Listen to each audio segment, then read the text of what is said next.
hear me? Is this working? Yes. Yep. Well, it's a great pleasure to introduce the conference, to welcome you all. It's a great pleasure, especially to start the conference with such an important topic. I should say that I am Eugenio Biagini. I'm one of the fellows of Sydney Sussex College, and I specialize on modern British and Irish history. And by modern, I mean the 19th and the 20th century, increasingly the 20th century.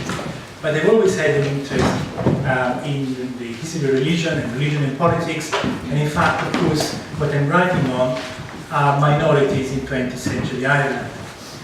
The topic of this conference is, in a way, closely related to my interest, closely related to the history of this college, and indeed to the wider concerns which we have in this country and elsewhere in the world, in fact, about the extent to which we can reconcile minority diversity with values of a society which, of course, struggles to take in new inputs and new ideas.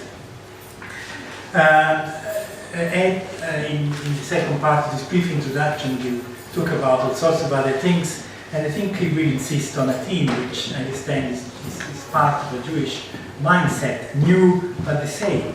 And in fact, I think there is much to be said about historical research and the history of political identities and national identities, which could be summarized in this sentence, new but the same. In a way, even my own interest in this topic comes from the sort of background which many of the champions of the readmission of Jews to this country in the 17th century would have shared and recognized in British nonconformity, religious nonconformity, and the Baptist tradition in particular. Now, I shall say more about some of these issues later on during the round table, but just to conclude this part of the welcome, I would like to thank a number of institutions and a number of people, individuals, who have made this event possible. First of all, Sydney Sussex College, for providing the venue and the support and the food later on, which has made this event possible. The Woolf Institute has most generously funded the event, and indeed provided so much of the input in terms of ideas, connections, contacts, and indeed Ed Kessler has provided her own time and energy and enthusiasm to make the whole thing click into operation as it has done. And then, last but certainly not least, I would like to thank a number of, three in fact, individual benefactors, Mr. and Mrs. Holden and Mr. Laurie Taylor, all of whom have actually contributed to the funding of this event. So I should stop here, and perhaps Ed would like to continue and say a few more things about this event. Thank you. Thank you, Eugenio, and I'd like also to add my words of welcome. It's wonderful, as many of you know, when you prepare for an event, it's always a relief when it starts and most people arrive. This will be an absolutely terrific occasion. We've got a great collection of speakers and academics who have prepared some wonderful papers on what is an incredibly topical theme of the moment, that you have thought that something that's 360 years old is as relevant as it is. The Woolf Institute is delighted to be working collaborating with Eugenio at Sydney Sussex College. The themes of the Woolf Institute, teaching, research, outreach in the encounter between Jews, Christians and Muslims and wider society are particularly pertinent to what we're going to be discussing. I would also like to use this occasion to acknowledge the passing of the first chairman of the Woolf Institute, Clemens Nathan. His family are here today, which is wonderful. Clemens, who died last year, was the first chairman of the Woolf Institute back in 1998. And this is a subject that would be extremely close to his heart. The question of Anglo-Jewish history, the questions of tolerance, the questions of pluralism. I know he'd be delighted that it's taking place. And I'm really pleased that you're all and the family have made the journey through various parts of the country and overcome the British Railway Network challenge. I will say a little bit more later in the panel, But I do want to emphasise how much this is a key topic of our age. As Eugenio said, for me the theme running through this day is different but yet the same. The religious landscape of this country has changed and is changing dramatically, and we tend to think this is the first time it's ever happened. But as you'll already know, and as you'll certainly learn, that isn't the case. New but yet the same is a play on the Hebrew word shana. It's where we get the word mishnah from, which literally means repetition. When my children were younger, their favourite rabbi was called Rabbi Ben Bagbag, who lived in the 1st century. And he said something like, turn it again, and you'll find something new in it. And that idea of something new, and yet something the same, I think is going to be a thread running through today's conference. The case of Anglo Jewry, a small community, used to be the largest non-Christian community in this country. 50 years ago, 1 in 150. Today, it is fourth after Muslim, Hindu, Sikh minorities. But it is an incredible story, and I'm really looking forward to learning more about it from our first to our last speaker. But the story epitomises the challenge of our time. The challenge of integration, the challenge of tolerance, the challenge of pluralism. One extra word of thanks should be said to, in addition to Eugenio, which is that we have today a remarkable exhibition which Eugenio and the Sydney Sussex curators have put together for us, which you'll be privileged to see a bit later. The exhibition including really important works held in this college. I think you hinted that the college might not even have known the sorts of works that it held. We're talking 17th century texts, Torah scrolls, books, a remarkable collection specific to Anglo Jewry, but also particular to this college. So I really urge you to make the time to go and see it, because it's a very unusual collection. I had a little peek before we started. Anyway, enough from me. I'm delighted to introduce the chair to our first session, John Coffey, there he is, who I understand was Eugenio's first PhD student. Is that right? BA. The first BA student. So it's very appropriate that you should share this lecture. John was a researcher here at the JRF here as well before moving to University of Leicester. And you'll see his biography in the speaker's list, particularly interested in your work on Protestantism, so I'll try and cover you on that a bit later. So welcome, John, and welcome everybody.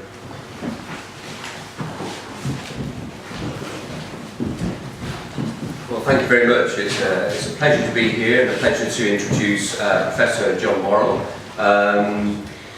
Perhaps in Cambridge, John needs no introduction, and he won't want one, but I will give him a brief introduction just to point out the eminence of our first speaker and his authority to speak on this subject.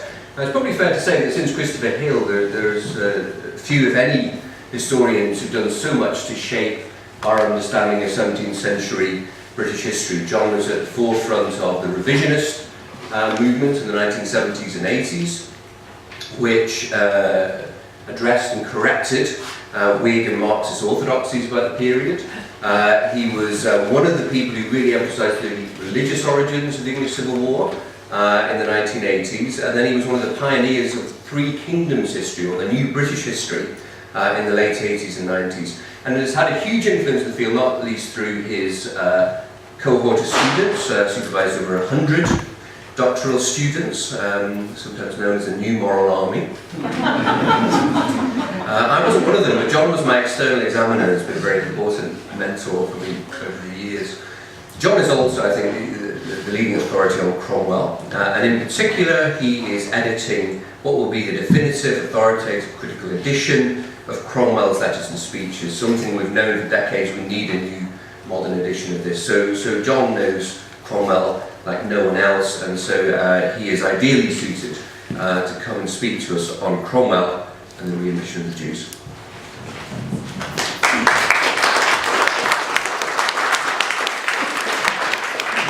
you to the organisers for the invitation. I know I am supposedly a great expert on Cromwell. I'd never really thought about this question, so I'm really glad to have been invited to do so. I'd been very passive in accepting the quite extensive work that has been done by others, and I'll talk a bit about that in a while. I also want to endorse Ed's point of just how resonant this event is today. Now, I'm trying to think our way back into 1655 and how people perceive things in 55, so you'll have to take as implicit or pick up what I'm saying that has lots of resonance today in questions you asked me to study, but I thought my job was to try to think us back into the winter of 1655 and 1656. Because it's quite tempting to say it's a non-event, that it's a damp squib, that actually that all the high hopes that certainly Manasseh ben Israel, the Amsterdam rabbi, who began the process, almost certainly encouraged by people in England who thought Cromwell would be strongly in favour, and that Manasseh ben Israel's hopes were not realised at all, not anywhere much, and he certainly left England a very dispirited man. Cromwell, I will suggest, was strongly in favour of the readmission of the Jews, but was constrained by political realities that he simply had too many people who he needed to keep on side opposing him. So he tried his best, but then accepted reality. He didn't push it through because he'd pay a heavy price in other things that mattered to him too. So that's kind of a very broad summary, but that doesn't mean to say that there weren't important consequences of the failed conference in Whitehall in December 1655. I mean, starting with the fact that until 1655 there was a small but visible Jewish community in England, and always had been. But the understanding was that you had to outwardly seem Christian in order to be a Jew. So I will talk a bit about this. What happened as a result of the failed conference is it became possible to be outwardly a Jew and to be in this country. Now the numbers we're talking about are tiny on Jews being in England. In fact, it was simply a long-held mistake. And that legal judgment by two High Court judges made that was never subsequently challenged. So nobody tried again to say, well, of course, they're bound by a statute of Edward I. Because the so-called statute of Edward I turned out to be a prerogative decree of Edward I that removed the Jews who are currently in the country and didn't actually say others couldn't come in.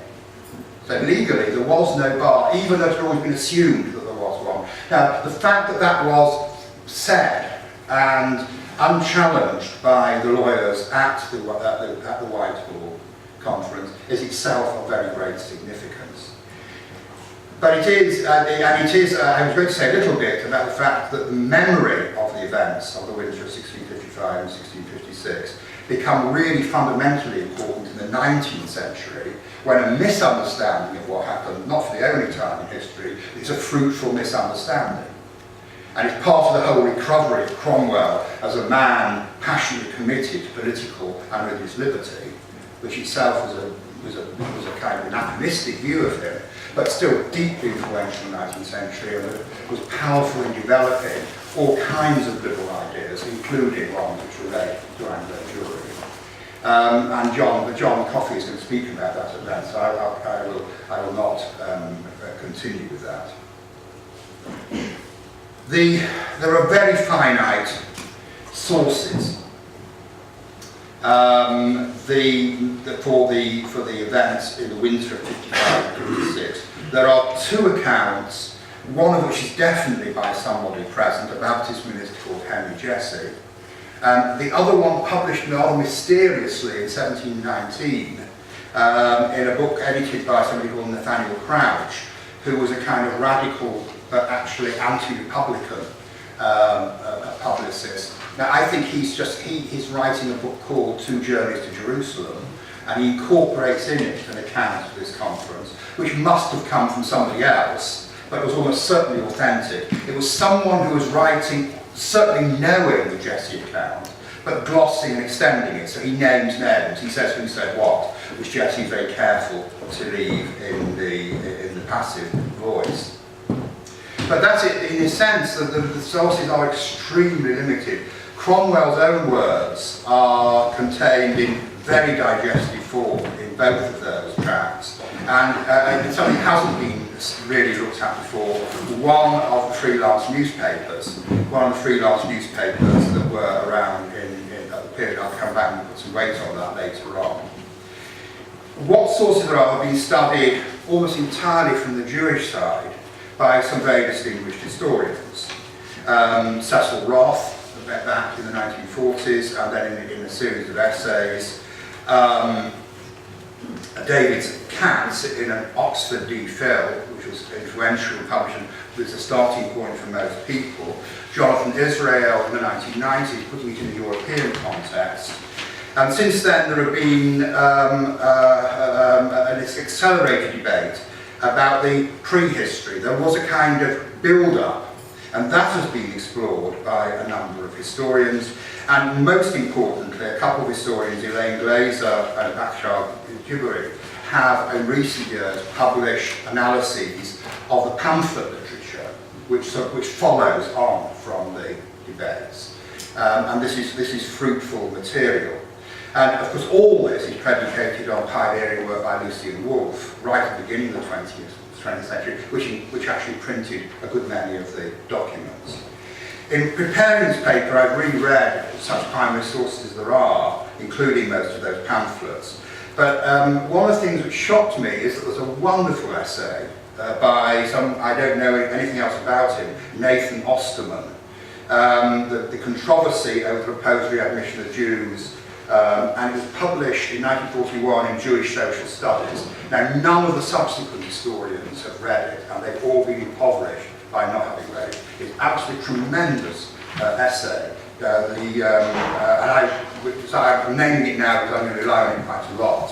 I don't want to, claim something for myself which is his. Equally, there's an essay on crypto-Jews across the 16th and 17th century in England by my own former student, Ariel Hessian, which is in an online journal called Chromos, with an H in it, RHS, Chromos, which is an online journal of historiography.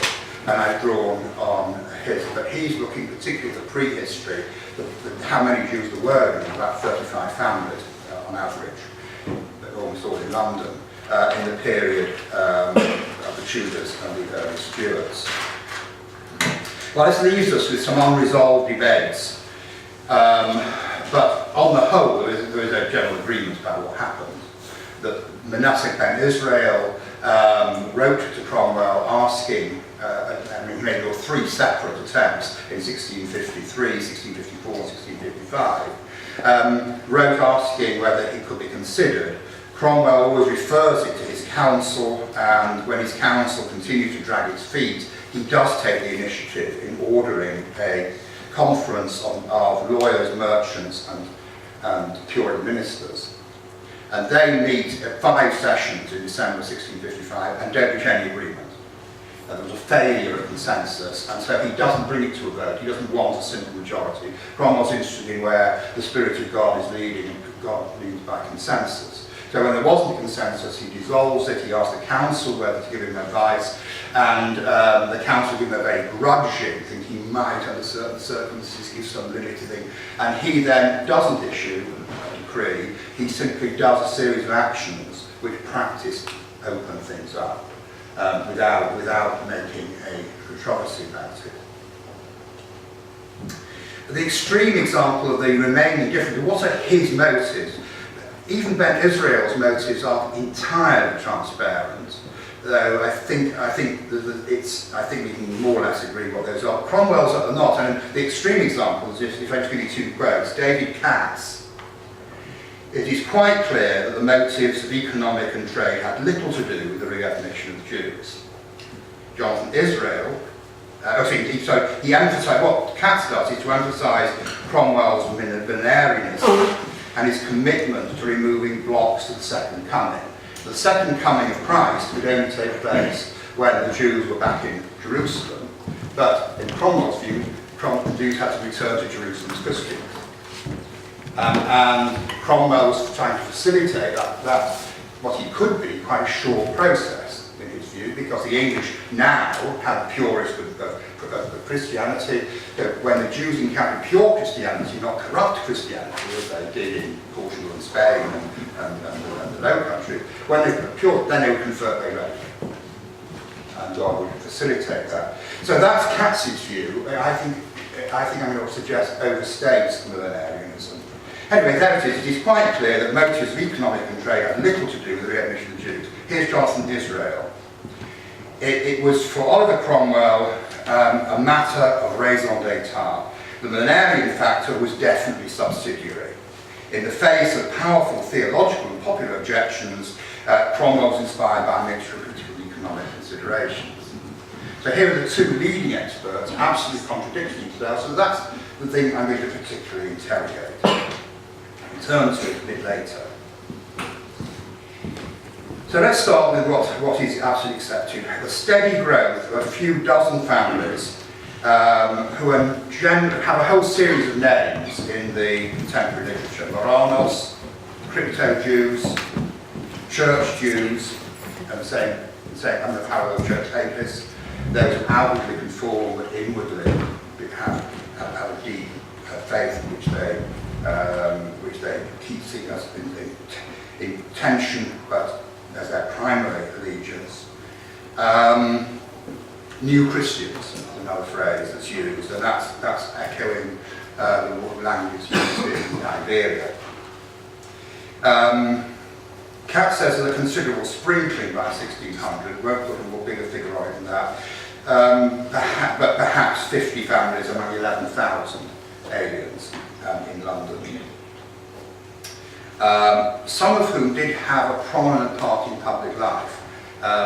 Someone who was very influential in developing the mineral industries in the 16th century, Joachim Gans, was a senior figure in the Company of Mines Royal.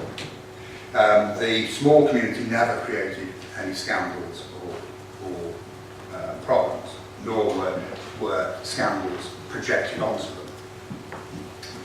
The second context, which we need to look at, is the one Jonathan Israel is very strong on. Why was the mid-1650s a good time for Jews to think to move to? And that is simply because Amsterdam was overwhelmed with Jews returning from Brazil. Brazil, in the first half of the 16th century, 17th century, a large part of it was under Dutch control. But the Portuguese drove them out. That's Portuguese out. So of course then the Jews, having had a bad time in Portugal, didn't want to stay. So they come back. So there is a problem of actually spreading the Jewish diaspora more widely. So there are good economic and social reasons for doing it, even though it's not, I think, in the end. The reason why Ben Israel wants to come to England is a different matter, but that he needs to find places for these displaced Jews is that. That he chooses England has to do with his own belief that the Jews cannot return to Jerusalem until the diaspora is complete. Until there are Jews everywhere, they cannot come back together. And there are two problems. One is there are no Jews in England. The other is the problem of the lost tribes of Israel. Now, in a lot of Jewish thought, I stand to be corrected here, but I think this is right, this notion of the completeness of diaspora involves the rediscovery of the lost tribes. And in the 1640s, Jewish traders in South America, particularly in Ecuador, were absolutely certain they found the lost tribes. So now the lost tribes have been found, the last bit of the jigsaw is to have Jews in England. Then the process of endless diaspora is complete, and then they're coming back together into Jerusalem can begin. But so that international context is very important, and apart from Jonathan Israel, has been tended to be neglected. The next important factor is the growing respect in intellectual and in court circles for Jewish scholarship, for Jewish intellectual life. It's stabilising the texts of the Old and New Testament once the Catholic view of the hegemony of St. Jerome's Vulgate has gone. Christian scholars increasingly rely on Jewish scholars for their understanding of the Old Testament, both in Hebrew and in Greek. And therefore there is a great deal of communication centred on Leiden, but spreading internationally from Leiden because of the exchange. So you're getting Jewish scholars arriving in Cambridge to teach Hebrew, in fact. There's a lector at King's in the early 17th century. But generally, a lot of people who are prominent in public life, who are public intellectuals, are becoming increasingly drawn to respecting and to learning from the great names of the Jewish tradition, including arranging the translation of the works of Moses and Maimonides, for example, but also of more contemporary Jewish writers.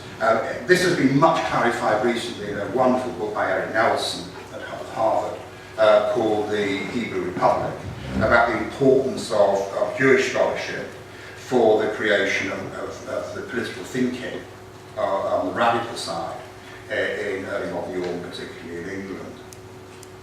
So that brings in important links for people like Milton, who of course is Cromwell's secretary for foreign tongues, and Moses Ward, who was a great close friend of Milton's, was very involved with the translation of Jewish texts, including those of Maimonides. So there's curiosity and respect amongst the circle in which Cromwell himself moves for Jewish achievement, intellectual achievement, and some very telling encounters. Something which nobody's ever explored, let alone explained, I haven't had time to do, is why Henrietta Maria, Queen to Charles I, visited the synagogue in Amsterdam in 1643. But engagement with Marano traders who are very interested in the question of the lost tribes. So Antonio Montesinos, who discovered the lost tribes or at least the tribe of Reuben in Ecuador in 1644, that was translated into, his accounts were written into French and Latin by Manasseh ben Israel and then translated into English in 1651. When the English were trying to get a close political union with the Dutch in 1651, powerful figures, both intellectual and political, come to Holland, to Amsterdam to negotiate, and they make a point of going to the synagogue and having extended discussions with Manasseh ben Israel. And I think their mission, it included amongst not only Oliver St. John, who was one of Oliver Cromwell's oldest friends, they'd been in Cambridge together in 1616, St. John's was Queen's, Cromwell was here. But he's an important influence on Cromwell, one of the most, we have more letters between them than Cromwell and almost anybody else. And John Thurlow, who'd been Cromwell's administrative secretary in the Army of East Anglia in the 1640s, and who is a very prominent and becomes the Secretary of State by 1655. And Thurlow, who's certainly one of the most influential advisors to Cromwell, he had been in these discussions, extended discussions, with the authorities in the synod. So I think all that's a very important context. Right, that's enough context. There is a limited campaign for readmission in the 1640s from the English side. Well, he's normally known as, he's more than this, but he's known as the Royal Leather Richard Overton was openly campaigning for the readmission of Jews from 1646 onwards. In 1648, there were a whole series of debates in radical circles, including the Council of the Army and including some of the powerful London committees, which suggests that the trade is interested, wanting the decree of toleration which they want to see in the new constitution that they imagine would replace the monarchy. So we're talking about December 1648, a month before the King's execution. They want explicitly toleration for Jews. In the end, the Council of the Army decided not to include it in the draft constitution, which was only the agreement of the people, but to simply petition Parliament for it. But nonetheless, they did petition for it, and they're a very powerful and influential group. For example, Mercurius Pragmaticus, one of the newspapers which was controlled by the army, says on the 26th of December 1648, the army, of course, calling for general toleration, not accepting Turks, nor Papists, nor Jews. So there is certainly talk about it. It's a question which can be discussed, and for whom people within Cromwell is placed are advocating. Between 1649 and 1654, we have evidence of supportive statements with men who were with sympathetic bearing on key Cromwell advisors, including Oliver St. John, I mentioned John Thurlow, John Jory, Henry Jesse the Baptist, very influential in the Baptist circles, John Sadler, who Cromwell chose personally to be one of the three men who ran Ireland for him after the conquest. Benjamin Worsley, the political arithmetician, who was initially the man who started, as it were, measuring Ireland so it could be redistributed to the English. Now, these are all people that Cromwell would have regular private conversations with. And on top of that, we know that in intellectual circles this interest continues. Ralph Cudworth, the previous professor of Hebrew in Cambridge, Brian Walton, who was producing a new polyglot Bible and wanted guidance from Jewish scholars on the production of that. Henry Oldenburg, who was something with the Secretary of the Royal Society, Herbert Thorndike, another interest in polyglot Bibles and universal languages, and the role of Hebrew in the creation of a universal language. I think that's another sort of thing. But I'm running a bit behind, so I must pass on. The Jewish pressure from Amsterdam begins in 1651, when the Council of State kicks the approach into the long grass. 1653, when the sense of a very promising nominated assembly, the 140 godliest men in England, Cromwell brought together to project a future settlement. They had so much on their plate that they didn't pursue it because it simply wasn't a priority. 1654, it was the first visit from the Amsterdam synagogue. Manasseh was too ill to come, so he sent his son Samuel. And not the least of the mysteries, which has never been resolved, is how he went back with a certificate of a doctorate from Oxford, which was forged. Because actually it was the wording was in the words of an Italian university, not of the University of Oxford. Whether Samuel forged it or knew it was forged, we don't know. Manasseh certainly didn't, and thought that it was genuine. And when he died, he was put as DD on his burial stone. So it's possible somebody managed to fool, but so it's just a little curiosity. In 60, they got a good response. They got a kind of, they were welcomed, but it was kicked into long grass again by the Council of State. So the next year, their friends in England were encouraging Manasseh to come in person, and he did. And he issued what he called these humble addresses, which aimed at flattering and also informing Cromwell. I was going to read, I can do some questions if you like, the very careful way in which he constructed his preface to Cromwell, saying all the things in which Jews and Christians could celebrate together. That was genuinely, just to give you one of the quotes, "It's a thing most certain that the great God of Israel, creator of heaven and earth, doth give and take away dominions and empires according to his own pleasure, exalting some, overthrowing others, who seeing he hath the hearts of kings in his hand, he easily moves them whithersoever himself pleaseth, to put in execution the divine commands. That's almost a paraphrase of what Cromwell says at Putney debates. And there's an enormous emphasis on providence, which is absolutely central to Cromwell's Calvinism. And the whole thing is carefully constructed around the way in which Jews and Christians read the scriptures, and despite their disagreements over the Messiah, they can still see God working in history in the same way and then debate it.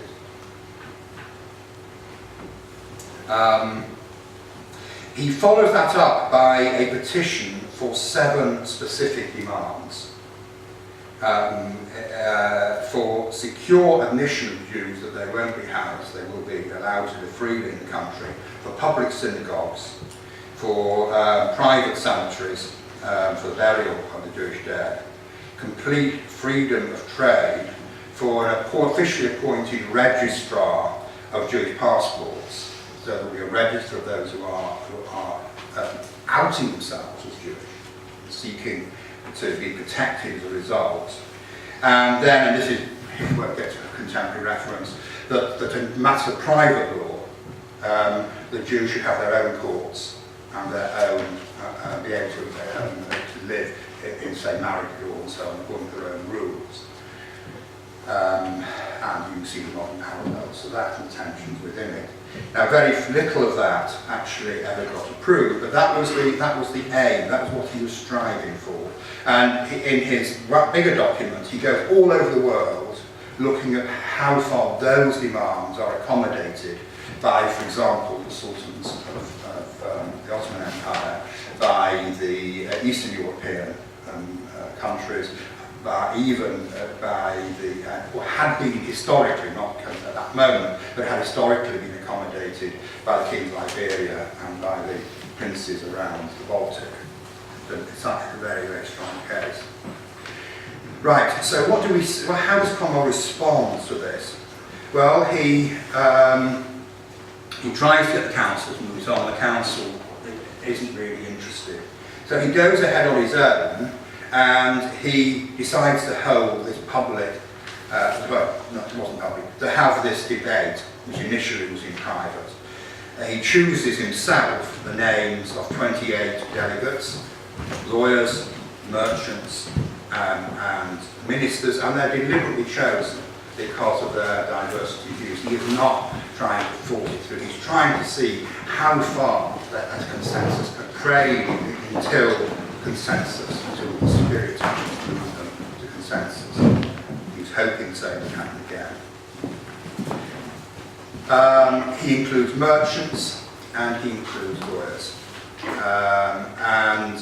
It is they, the Lord Chief Justice, and one of the Exchequer judges, who say on the first day there isn't a problem, there is no bar on Jews being in the country.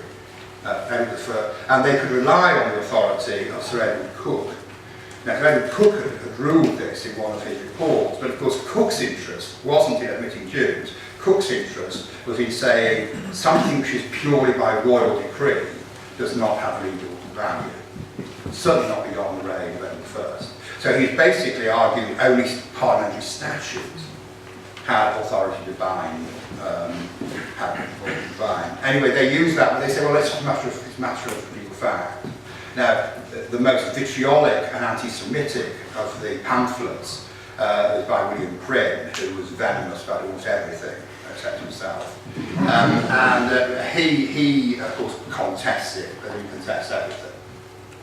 I mean, he's the one, more than anybody else, who brings up all the horrible, stories of the medieval Jewish torture and killing of children and so on.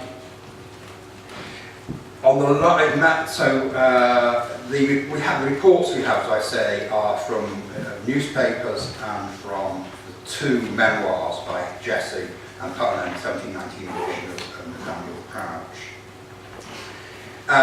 The main reports in the newspapers are in a government-controlled newspaper, and the government-controlled newspaper reports everything in arrears. and it doesn't print the demands of Manasseh ben Israel. I think Cromwell thought would raise public concern that way. They're published after the end of the conference. So it's a report the following week, not when they're first read, on the 4th of December. They do, however, no, they don't, and they don't report Cromwell's words at all.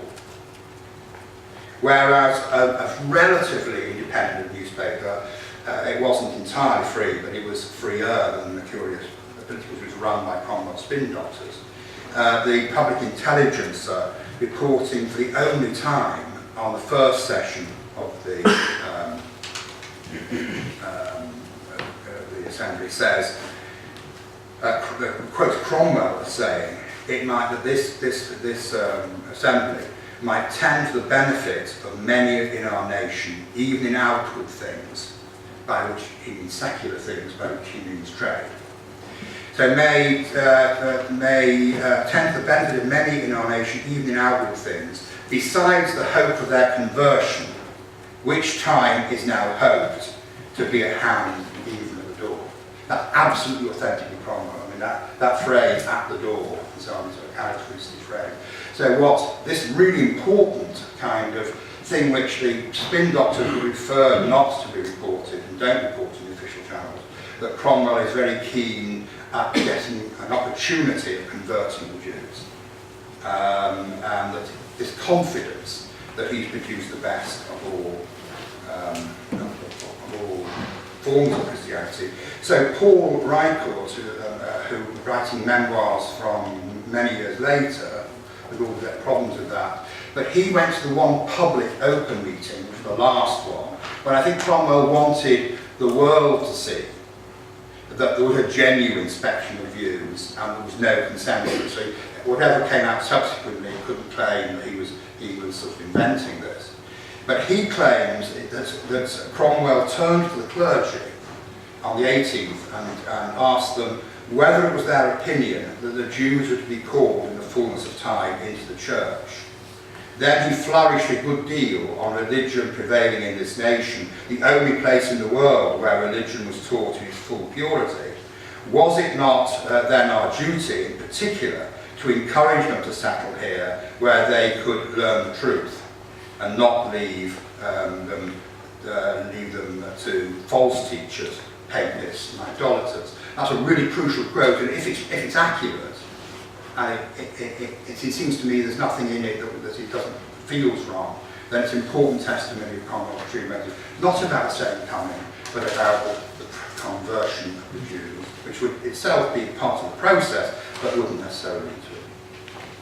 So the outcome is that the Council of State says that Jews deserving it may be admitted, but with restrictions to prevent religious seduction of Englishmen.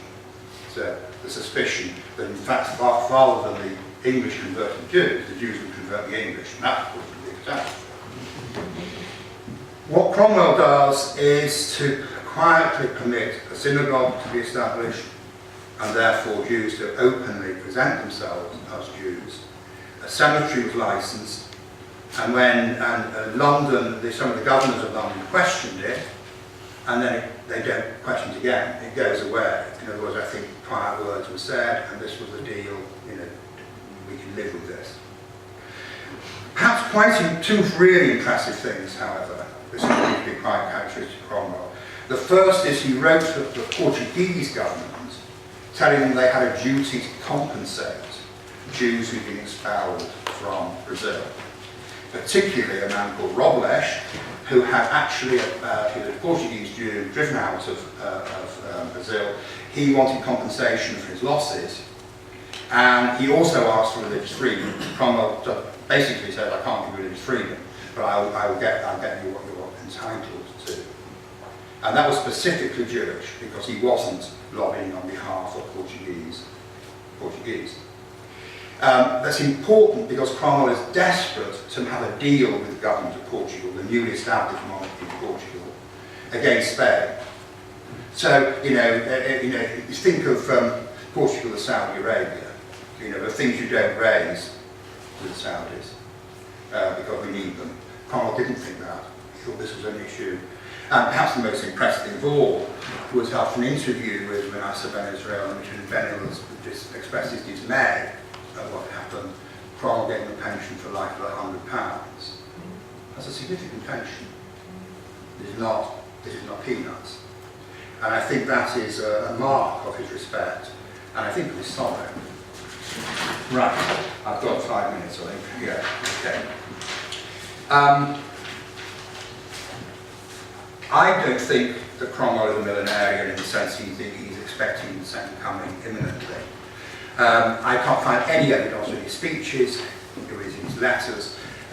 If you do an analysis of his reading the Bible, you find that he virtually never quotes the book of Daniel, the most important single book for this, or the book of Revelation. I mean, his Old Testament readings are first and foremost the Psalms and Isaiah above all, and the story of the godly remnant that survived the catastrophe of the Babylonian captivity. And later on, quite a lot of the Pentateuch, and particularly the story of himself as Moses, leading the people out of Israel, out of bondage in Egypt, monarchy, through the desert, through the Red Sea, regicide, and now in the desert. And he does believe that God gives the same challenges to the people, the new people of God, the same challenge he gave the old people of God. Therefore, the people of England could stay 40 years in the desert, as the Israelites did, or they could spend 100 years in the desert, or they could spend 5 years in the desert, or they could trek back to Egypt, restoration. They have the same choice. God didn't predetermine that choice. But his obsession with seeing that, as it were, as a model, is really important. A lot of weight is put by Pats on Cromwell saying in 1653, this is the day of the Lord. But actually there are two texts of that speech, and the one we think is the more reliable is, this is a day of the Lord. A day of the Lord and the day of the Lord are very different. I want to quote to you something which has not been drawn attention to in any of the literature, though it's perfectly well known as a letter of Cromwell's. But listen, these words are really startling in this context today. Cromwell, writing to his cousin Robert Hammond in 1648, Hammond is in charge of the king and is thought to be about to defect. And Cromwell is trying to persuade him to stay in line. And he says, I profess to thee, I desire from my heart, I have prayed for it, I have waited for the day to see union and right understanding between the godly people. Yeah? The godly people. Scots, English, Jews, Gentiles, Presbyterians, Independents, and the Baptists, and all. That's not thrown in, I think, for pure rhetorical effect. Now, this is exactly the time, November 1648, this is exactly the time when the Army Council, separately from Cromwell's in the north when he writes this, is thinking about readmission of Jews. So this makes me think Cromwell is much more closely involved in that sort of move at the end of 1648 than we had previously known. When Cromwell is in Ireland, he writes a rebarbative tract called The Declaration of the Lord Lieutenant of Ireland for the Undeceiving of Seduced and Deluded People. These are the Irish people who have been seduced and deluded by the clergy who have a covenant with death and hell.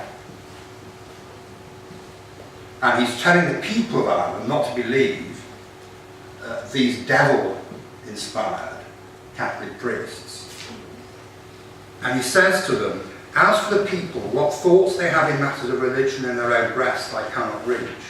But thinking my duty, if they walk honestly and peaceably, not to cause them in the least to suffer for the same, but shall endeavour to walk patiently and in love towards them, to see if at any time it shall please God to give them another or a better mind.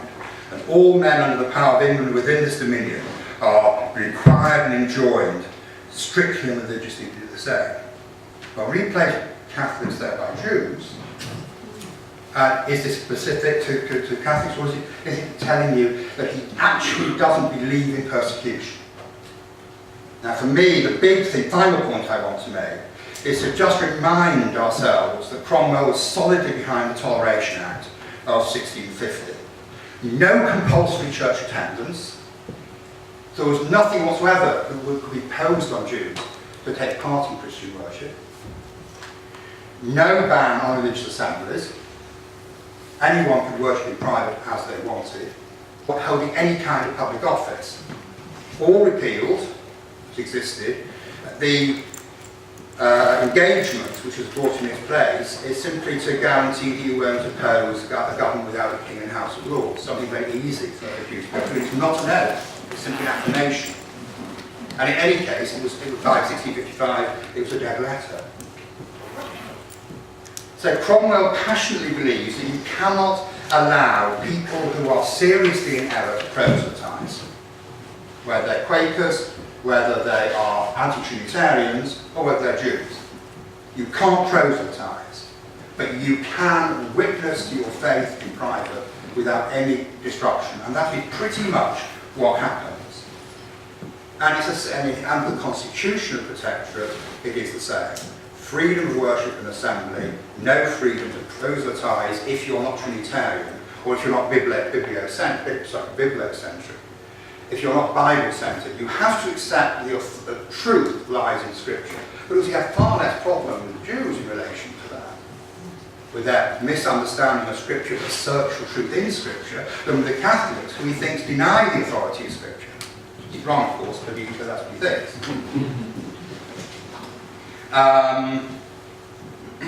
I think he also has an absolute conviction that persecution is always counterproductive. So, I think we can conclude from that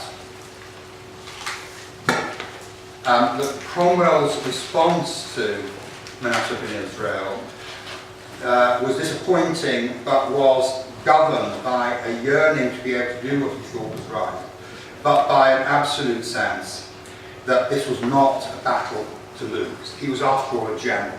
You didn't fight battles you weren't going to win. You made strategic withdrawals. So he's treating it like a military campaign, and the two things that strike me above all are that he sent out a forlorn hope. He sent out an advance party to probe and see how far he could get with this, how strong would the resistance be. And when the resistance was stronger than he'd have liked, he backs off and retreats slightly, and then does all the things you expect a good general to do in those cases, which is to inhabit all the bits that nobody's occupying, and to put in garrisons into little townships around the place. But I think it's also very important that this is not a sort of modern sense of granting religious toleration. This is about acknowledging that here is a community who share scriptures with us, who can inform us and instruct us on aspects of our faith, but ultimately are in need of conversion. And that if he could only get the right percentage in them, could begin that with a process of conversion, which was, in his view, God's will. Thank you. Memorable lecture by John Morley. We are now ready to move into the second phase, the second session of our works, by looking into what happens after Jews were given the right again to be themselves openly in this country in 1656, and the slow steps and march towards pluralism, from toleration to pluralism. And the two speakers we have in this session are leaders in the field. John Coffey from the University of Leicester, something has been said about him earlier on. Started in Cambridge, like David Feldman as well, and he has written extensively about this theme of religion, toleration, and pluralism. Most recently, the book Exodus and Liberation, Deliverance Politics, from John Calvin to Martin Luther King, which really sets out the long-term dimension of the importance of religion to toleration and diversity. And David Feldman also started in Cambridge, where he was, among other things, at Churchill College, where he overlapped briefly, if I remember correctly. And is now a professor at Bible College in the University of London, and is also the director of the Pearce Institute for the Study of Anti-Semitism. Among his many publications, there is a book on post-war reconstruction in Europe, and one on paths of integration, migrants in Western Europe, delineated to 2004. So without further ado, I would like to invite John to give his presentation. Then without the presentation, perhaps David can take over and we have discussion. Without any further delay, you can then continue with your presentation, and then I should share the discussion later on. Thank you. Thank you very much, Eugenio, for that introduction. It's a pleasure to share a platform with John and Eugenio, two of the dedicatees of my most recent book. John has kind of told you that millenarianism wasn't that important at the Whitehall Conference. I would argue that millenarianism actually was very important in Protestant attitudes towards the Jews, though I agree that Cromwell's attitudes are somewhat ambivalent. I put up the pictures here of Cromwell and Shaftesbury, just in case you thought that we were talking about Thomas Cromwell, or about the first or the third Earl of Shaftesbury. I'm actually kind of ranging from the 17th century through to the 19th. In 1645, a decade before the Whitehall Conference, the leveller Richard Overton, who may have studied at Queen's College in Cambridge, published a tract entitled The Arraignment of Mr. Persecution. And Eugenio is going to be my assistant in terms of the slides, so this is the first one. This theatrical satire was Overton's intervention in the great toleration controversy that was raging among parliamentarians. It depicted the trial of Mr. Persecution for, as we would say, crimes against humanity. Among the charges was the accusation that Mr. Persecution deprived the Jews of their deliverance according to the covenant God made with their fathers. He cites Zechariah and Isaiah. He had made the name of a Jew as hateful as Judas. Yea, his nature is not to leave a man of them to piss against the wall. That was an Old Testament phrase in the King James Bible. Yet the scriptures were clear. He that toucheth the Jews toucheth the apple of God's eye. Although they had rejected Christ, he had not rejected them. As the Apostle Paul showed in Romans chapter 11, our Lord whom they slew would not have them slain, but they are beloved of him, and himself will be their deliverer. Moreover, Overton went on to say, if the New Testament had prophesied that all Israel would be saved, the Hebrew scriptures have prophesied that the Gentile rulers would assist them in their return to the land of their forefathers. And he quotes Isaiah chapter 49. But before the Jews could be converted, the tyrant, Mr. Persecution, must be condemned to execution. Overton's sympathy for the Jews was inspired by an explicitly Judeo-centric eschatology, and his combination of millennialism and tolerationism was integral to the ideology of the independent coalition who redirected the course of England's Puritan Revolution. Cromwell himself, I think, expected the end times conversion of the Jews and was open to the more radical possibility that they would be restored to Palestine, possibly by the English, in fulfilment of biblical prophecy. As he told the opening session of the Nominated Assembly in 1653, and this is the next slide, that famous Psalm 68, which is indeed a glorious prophecy, I am persuaded of the gospel churches, it may be of the Jews also. There it prophesies that he will bring his people again from the depths of the sea, as he once led Israel through the Red Sea. And it may be, as some think, God will bring the Jews home to their station from the isles of the sea and answer their expectation as from the depths of the sea. He's being tentative here, he's hedging his bets, and we could parse this in all kinds of different ways, and we might want to come back to it afterwards. He's going beyond just the simple idea that Jews will convert en masse at the end of history to the notion of repatriation, possibility of repatriation to Palestine, but even the more radical possibility that the Isles of the Sea, that the British might assist in this key end times event. So what I want to do in this paper, in the first half of the paper, I'll trace the emergence of what's been recently called Judeo-centric eschatology and the concurrent rise of tolerationism among 17th century radical English Protestants.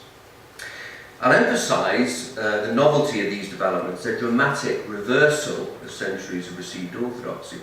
And I'll also argue that they're not unrelated, that Protestant millennialism fostered tolerationism and bolder notions of religious liberty. And in the second half of the paper, I'll take issue with the view that millennialism was a short-lived spasm of enthusiasm that afflicted the normally measured English during the mid-17th century, but soon passed as reason reasserted itself. I will argue that a typically Cromwellian combination of millennialism and tolerationism continued to inspire advocacy on behalf of the Jews throughout the 18th and 19th centuries. Belief in the latter-day conversion and even restoration of the Jews was embraced by some of the nation's most distinguished figures: Milton, Locke, Newton, Priestley, Wilberforce, and the Seventh Earl of Shaftesbury. Moreover, millennialism fostered Protestant support for Jewish readmission, naturalisation, and even emancipation, but also for resettlement in Palestine. For better or worse, Protestant millennialism gave birth to a Christian Zionism, a source and support for Jewish Zionism. While hard-headed statesmen were typically moved by more practical, political and economic considerations, or even by liberal Enlightenment notions of the rights of man, the fortunes of the Jews in the modern world would be shaped in part by devout Protestants whose conceptions of progress were embedded within an eschatology. So I want to begin by thinking about the rise of this Judeo-centric eschatology and tolerationism in the 17th century. The emergence of this kind of millennialism was a dramatic departure from traditional Christian conceptions of the last days. Medieval eschatology had typically followed Augustine in rejecting visions of a future earthly millennium as carnal, literalistic Jewish delusion, and insofar as those expectations arose, they were often yoked to anti-Semitism. The millennium of Revelation 20 was not a future literal 1,000-year reign of earthly felicity, but a spiritual picture of the whole church age. While Augustine did expect the Jews to be converted at the end of time by the preaching of Elijah, medieval eschatology usually gave the Jews a far more terrible role in the cosmic drama of the last days. Jewish hopes of a coming Messiah would find perverse fulfillment in the false Messiah, the Antichrist, himself a man of Jewish origin, who would rebuild the temple in Jerusalem and begin a savage persecution of Christians. So in the medieval imagination, apocalypticism was intertwined with anti-Semitism. And this view was actually reasserted by the great Catholic authorities of the Catholic Reformation of Cardinal Bellarmine and Francisco Suarez. Now, the Reformers' conviction that the Antichrist was actually the papacy did, of course, deflect attention away from the Jews. Indeed, there's a case for arguing that Protestant philo-Semitism would owe much to Protestant anti-popery. Jews and Protestants could see themselves as fellow victims of a common enemy, and the spectre of the Jews would pale beside the threat from Rome. Yet, as the case of Luther shows, Reformation and anti-Semitism could easily go hand in hand. Luther's theology was predicated on a stark anti-Judaic dichotomy between law and gospel, external ritual and internal faith. And his initial sympathy for the plight of the Jews in the corrupt Christendom was soon replaced by frustration at their recalcitrance. So the young Luther publishes a tract entitled "That Jesus Christ Was Born a Jew." The old Luther famously publishes a tirade entitled "On the Jews and Their Lies." And he groups them with the Turks and the papacy as part of a kind of diabolic trinity who will haunt the church at the end of time. And reformers like the English martyrologist John Fox could describe the Jews as a people most abhorred by God. Now, within the Reformed tradition associated with the Calvin, attitudes towards the Jews would, however, shift. Calvin softened the Lutheran dichotomy between law and gospel, opening the way for a more appreciative attitude towards the Mosaic Code. His biblical exegesis, shaped by his training as a humanist scholar, fastened on the original context of each passage of Scripture, to the extent that he was often accused in his biblical commentary of Judaizing, not least in his reading of the Psalms. He wouldn't read all the Psalms messianically necessarily, but put them in their original Jewish context. Calvinists, as a vulnerable minority, developed a particularly intense identification with the children of Israel, groaning under Egyptian bondage or exiled in Babylon. In the Dutch revolt and after the Marian persecution, they saw themselves as a new Israel delivered from Pharaoh's taskmasters. And as they sought to construct their own godly states, they turned to the Mosaic Law for political guidance, drawing on rabbinic commentaries to aid their inquiries, and contributing to the growing genre of treatises on the Mosaic Republic, which Eric Nelson has written about. While the rise of Christian Hebraism as a scholarly movement owed as much to Renaissance humanism as it did to Reformation biblicism, it arguably reached its apogee among the Reformed. And Michael Walzer, the great Jewish political theorist who began his career writing about the Puritans' obsession with the Hebrew Scriptures. But it was in their eschatology that Calvinists, or rather some Calvinists, went furthest in rehabilitating the Jews. Firstly, leading Reformed divines like Calvin's successor, Theodore Beza, began to teach on the basis of Romans chapter 11 that the end times would see a mass conversion of the Jews to Christianity. So that was not the view of Calvin, but it is the view of Beza, William Perkins in Cambridge, and various other leading Reformed authorities by the late 16th century. This expectation of a latter-day conversion of the Jews was soon embraced by a large number of Reformed and Lutheran divines. But the rise of Judeo-centric millenarianism was a second and much more radical development. It was one thing to maintain that the New Testament prophesied the conversion of the Jews, quite another to suggest that Christians had been misreading the Jewish scriptures, and that much of Old Testament prophecy was not fulfilled in the church, but pointed towards the restoration of ethnic Israel to the land of Palestine. The leading theologians like the Englishman Thomas Brightman of Queen's College in Cambridge, Joseph Mead of Christ College, Cambridge looms quite large in the story, and the German Johannes Alsted pioneered a new method of interpretation that represented a kind of compromise with Jewish hermeneutics. Whereas Augustine had rejected Jewish literalism, these exegetes argued that the Jews were half right. While some Old Testament prophecies had been fulfilled already in the church or in Christ, the prophecies that spoke of Israel, Zion, or Jerusalem were to be taken literally and not applied figuratively to the church. They would be fulfilled, as the Jews expected, in an earthly messianic kingdom centered on Palestine.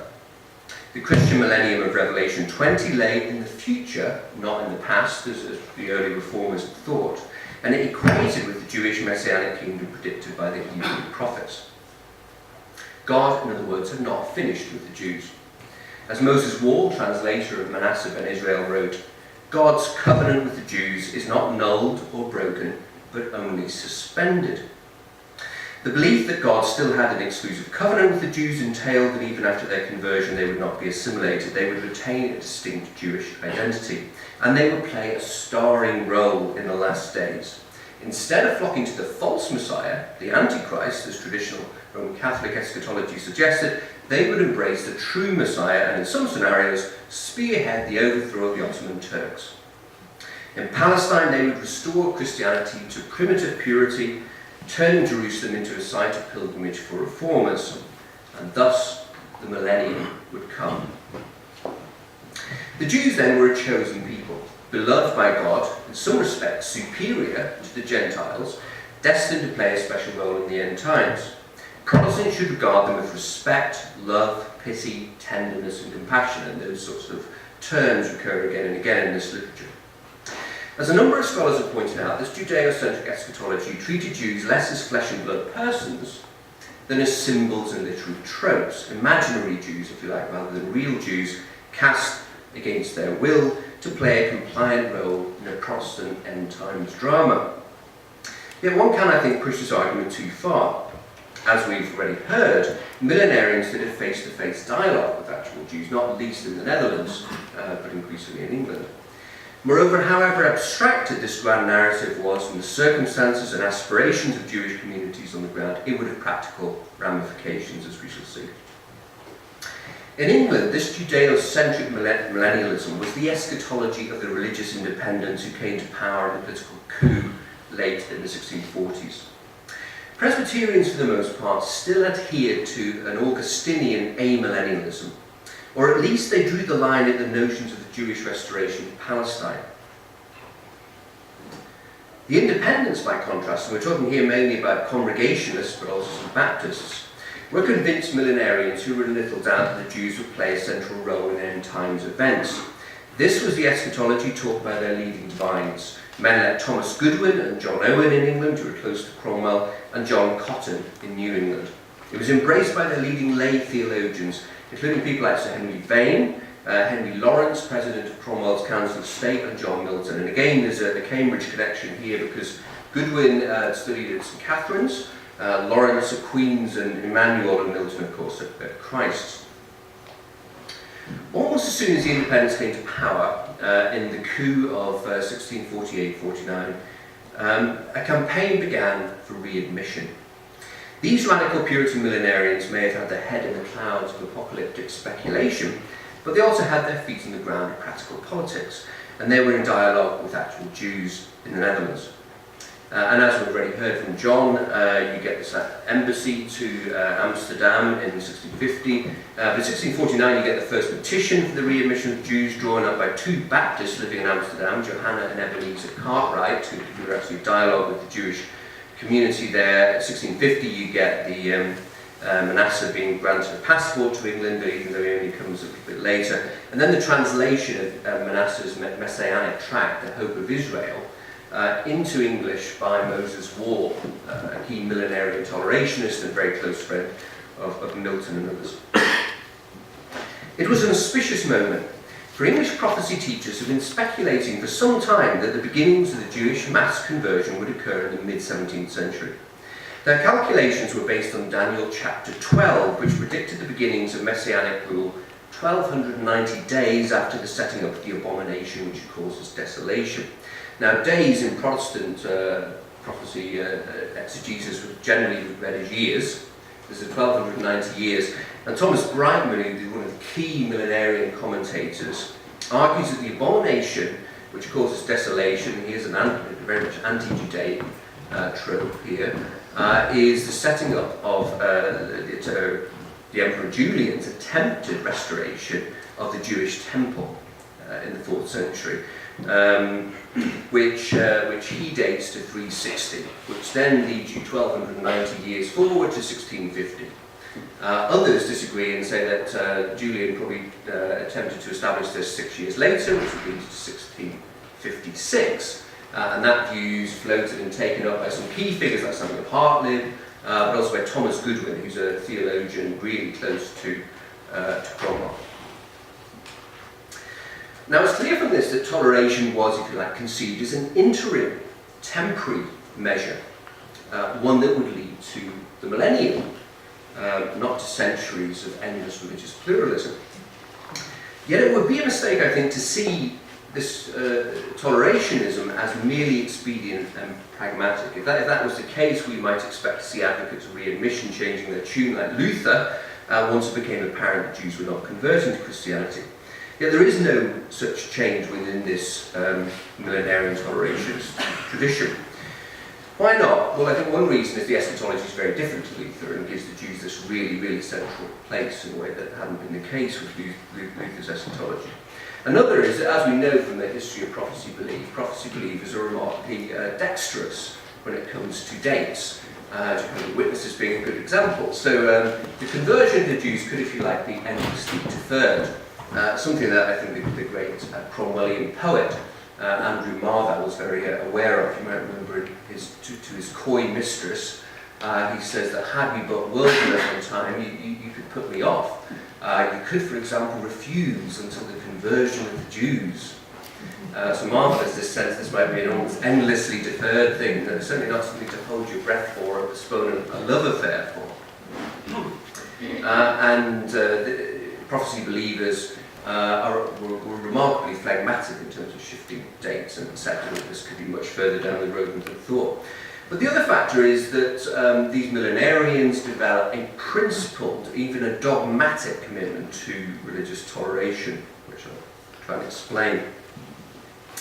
Now, of course, the notion of tolerating Jews was not altogether a new one. In fact, it's been argued that the medieval concept of tolerantia was developed as an answer to the question of how ecclesiastical authority should deal with the practices of the Jewish religion. In other words, conceptually, it's easier to justify toleration of Jews who were born outside the faith than it is to justify toleration of heretics. So in some ways, the really big challenge these people have is how do you justify the toleration of heresy, people who raised in the faith but are now subverting it. Moreover, of course, there was the Dutch example, and that's one that particularly impresses many of the independents, the Dutch example of a managed, limited religious pluralism. But some of these figures also have a well-worked-out theory of religious liberty. And it's striking, I think, that many of the keenest supporters of readmission in the 1650s tend to be the most ardent millenarian tolerationists. For a decade before the Whitehall Conference, independents had been making the case for toleration against the Presbyterians. Some, like John Owen, simply argued for toleration of Puritan minorities. Others, like Roger Williams and the Levellers, ventured a far more sweeping argument for the toleration of all religions. 6 years before the 1655 Whitehall Conference, Whitehall had witnessed another debate before the Army Council in which a variety of radical tolerationists had flatly denied that the magistrate had any coercive power in matters of religion. It couldn't either compel or punish people for religious matters. And among them was the Baptist Thomas Collier, who would emerge as a vocal advocate of readmission. The emergence of this radical style of tolerationism is every bit as remarkable, I think, as the rise of Judeo-centric eschatology. For it too involved the repudiation of centuries of Augustinian consensus and a sharp departure from the magisterial reformers, who emphatically endorsed the civil punishment of heresy. Moreover, it's no coincidence that radical Puritans embraced tolerationism around the same time that they discovered millenarianism. Not all millenarians were tolerationists, but radical Puritan tolerationists were typically millenarian. And I think the key reason is that millenarianism in their minds goes together with primitivism. In other words, they believe that in the last days God will restore the purity of the primitive church. And they pit the primitive church against the apostate medieval church. They come to see persecution as one of the hallmarks of the apostate church, and toleration as one of the hallmarks of the primitive church. And that's one of the arguments that John Locke will make later on in his letter concerning toleration. There were also Hebraic arguments for toleration. Eminent Hebraists had argued that the Jewish Republic tolerated foreign idolaters, requiring them simply to abide by the Code of Noah. Others noted that Second Temple Judaism tolerated doctrinal diversity, Pharisees, Sadducees, Essenes. Yet the Hebrew scriptures were constantly invoked by defenders of religious coercion who cited the Mosaic Jews, contrasting the coercive suppression of blasphemy and idolatry in Old Testament Israel with the voluntaristic and non-coercive nature of the New Testament church. And no one expressed his argument more eloquently than Roger Williams in The Bloody Tenets of Persecution. And this is the next quotation. It is the will and command of God that since the coming of his Son, the Lord Jesus, notice this, the emergence of the Christian dispensation, marking the difference from the Jewish, a permission of the most paganish, Jewish, Turkish, or anti-Christian consciences and worships be granted to all men in all nations and countries, and that they are only to be fought against with that sword which is only in soul matters able to conquer, the sword of God's Spirit, the Word of God. So on this account, the free exercise of Jewish worship in the church age arose, ironically if you like, from the repudiation of Old Testament theocracy. And the fatal error of Christendom was what Williams called the reviving of Moses, its use of Old Testament proof texts to justify the practice of religious coercion. As Milton puts it, following Williams, the church had been miserably Judaized following Constantine. Now we might see this as evidence. Some of you will be familiar with David Nierenberg's extraordinary book Anti-Judaism, which kind of argues that in some ways the whole Western thought for the last 2,000 years has been structured in this kind of anti-Judaic form of argument. And this is in some ways a case in point, but it's also, I think, an ambivalent one. What really concerns Williams is the way that the Hebrew scriptures have been abused by Christians to justify religious coercion and territorialism. In establishing New Israels, Calvinists have applied texts to themselves that apply only to the Jews. They have read texts literally that in the church age must be read figuratively or typologically. Thus, Mosaic law has been used to justify the execution of blasphemers. Christian magistrates have imitated the kings of Judah in punishing idolatry. New World settlers have treated native peoples like Canaanites, and confessional territory has been sacralized. In one sense, then, Williams does aim to de-Judaize Christianity, to spiritualize it, to disarm certain texts of terror. Under the gospel, there's no such thing, he argues, as a Christian state.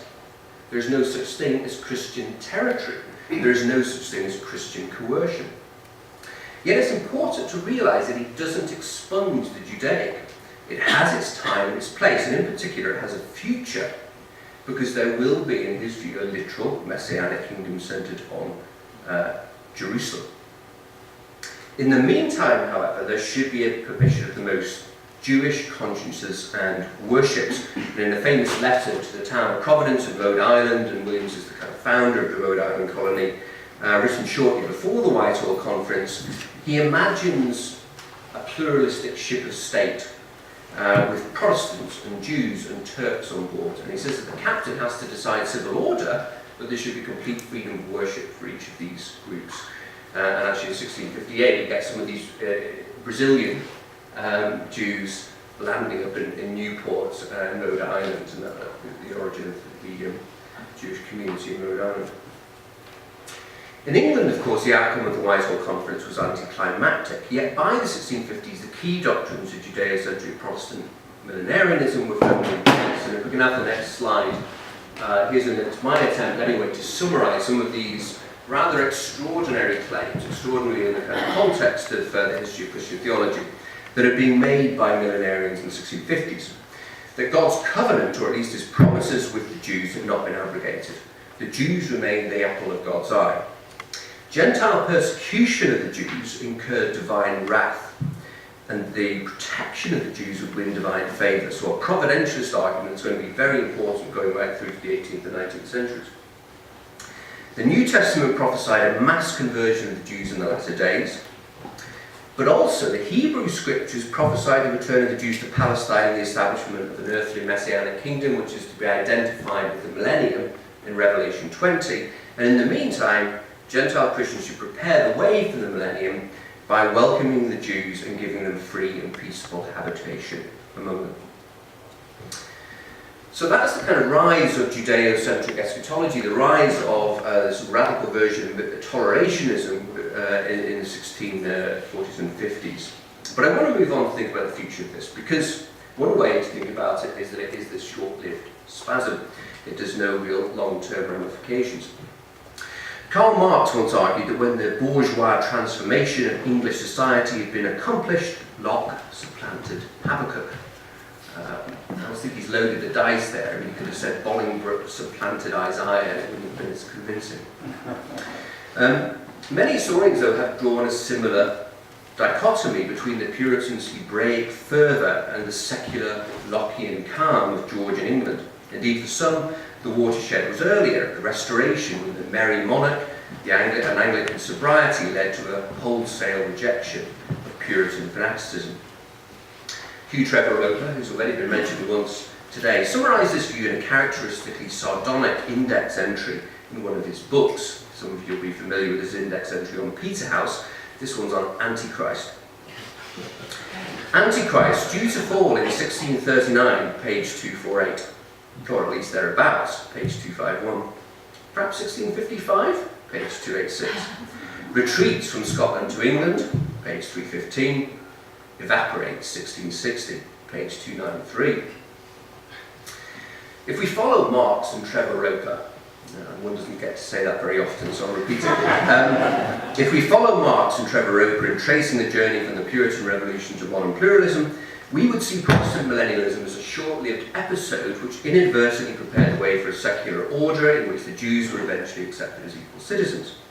Puritanism quickly gave way to Enlightenment, millenarianism to liberalism. 1656 prepared the way for a thoroughly pragmatic Jewish naturalization bill of 1653, which was of course repealed, and for the essentially secular achievement of Jewish emancipation in 1858. Or we might think, and this is that if you get Barbara Tuchman's popular, very dated narrative now of England and the Jews, that there's what you call the eclipse of the Bible in the 18th century, followed by a neo-Puritan revival with the evangelicals at the end of the 18th, early 19th centuries. I want to argue against such sharp distinctions, emphasising the persistence of Judeo-centric eschatology among dissenters and Anglicans until the mid-Victorian era. Over the past generation, historians have been discovering how relatively unsecular and how deeply Protestant British culture was in the 18th and 19th centuries. And I think it's only really in the late 19th, early 20th century do we see a radical marginalisation of this sort of prophecy belief. Antichrist did not evaporate in 1660. Within the Restoration Church, the teachings of Joseph Mead were transmitted by his pupil Henry Moore, again at Christ College, who disassociated millenarianism from regicides and popular pamphlets and stressed Mead's devotion to monarchy and episcopacy. While some Anglican divines were wary of millenarianism and stuck to Augustinian eschatology, they were unable to prevent the growth of a scholarly, mainstream, sober millennialism. Moore promoted his ideas widely, and Gilbert Burnet, the leading clerical defender of the Glorious Revolution, welcomed the Revolution as a precursor of the millennium. And the imminent fulfillment of the Bible's apocalyptic prophecies were keenly discussed by leading bishops like William Lloyd, John Tillotson, Edward Stillingfleet, Henry Compton, Thomas Tennyson, as well as lay intellectuals like Robert Boyle. Indeed, Locke himself engaged in a close study of the prophetic scriptures, and in particular discussed this in person with Isaac Newton, somebody else who, as we know, was obsessed with biblical prophecy as well as with alchemy. He wrote down potential dates for the conversion of the Jews and the start of the millennium. And Locke does not just believe in a latter-day conversion of the Jews, he's also a convinced restorationist. In other words, he does believe that the Jews will be restored to Palestine in the end times. Like Milton and Hartley before him, then he combines millennialism and tolerationism. He's willing to extend toleration to Jews, and he would justify toleration as a distinctively Christian practice, contrasting the gentleness of the primitive church with the coerciveness of the Hebrew theocracy. He defended the toleration of the Jews against his critic Johannes Prost, informed no doubt by his observation of pluralism and of Jewish communities in Cleves, in Avignon, and in the Dutch Republic, where he travelled abroad. And he also drew up a case for a general naturalisation. So Locke, the figure we think of as radically different in many ways from these Puritan enthusiasts, still shares some of their core eschatological ideas, belief not just in the latter-day conversion of the Jews, but also in restoration. And belief in a future millennium became firmly established among intellectuals in England's Protestant Enlightenment, including Anglicans like Daniel Whitby and Thomas Newton and the dissenter Moses Lohman. Proponents of this scholarly brand of progressive millennialism distance themselves from the more outlandish and catastrophic styles of eschatology. Whitby's Treatise of the Millennium in 1703 emphasised the respectability of those whom he called the judicious millenarians of modern times. And this mild and scholarly postmillennialism was actually well suited to the progressive temper of 18th century England, soon became mainstream among churchmen and dissenters. Protestant religion was destined to prevail, and with the spread of Christ's kingdom, the human condition would be improved. According to Lohman, the millennium was the peaceful and prosperous time foretold by the Jewish prophets, when war would cease and the church would enjoy a happy state. Expectations of a coming millennium, then, could underwrite the Enlightenment's commitment to human betterment in the here and now. Protestant providence was promoting progress. Now, this kind of millennialism did not result in an activist agenda towards the Jews. There is no orchestrated Protestant campaign for either Jewish conversion or Jewish civil rights. Government measures were pragmatic and piecemeal rather than ideological. And the Jewish Naturalisation Bill of 1753 was, of course, merely designed to naturalise wealthy Jewish citizens who had been born abroad. A very modest measure. The ferocious public backlash against that bill used to be portrayed as a momentary squall put up by the Tories for factional advantage. It was designed, as one historian wrote, to lead not to pogroms, but to a general election.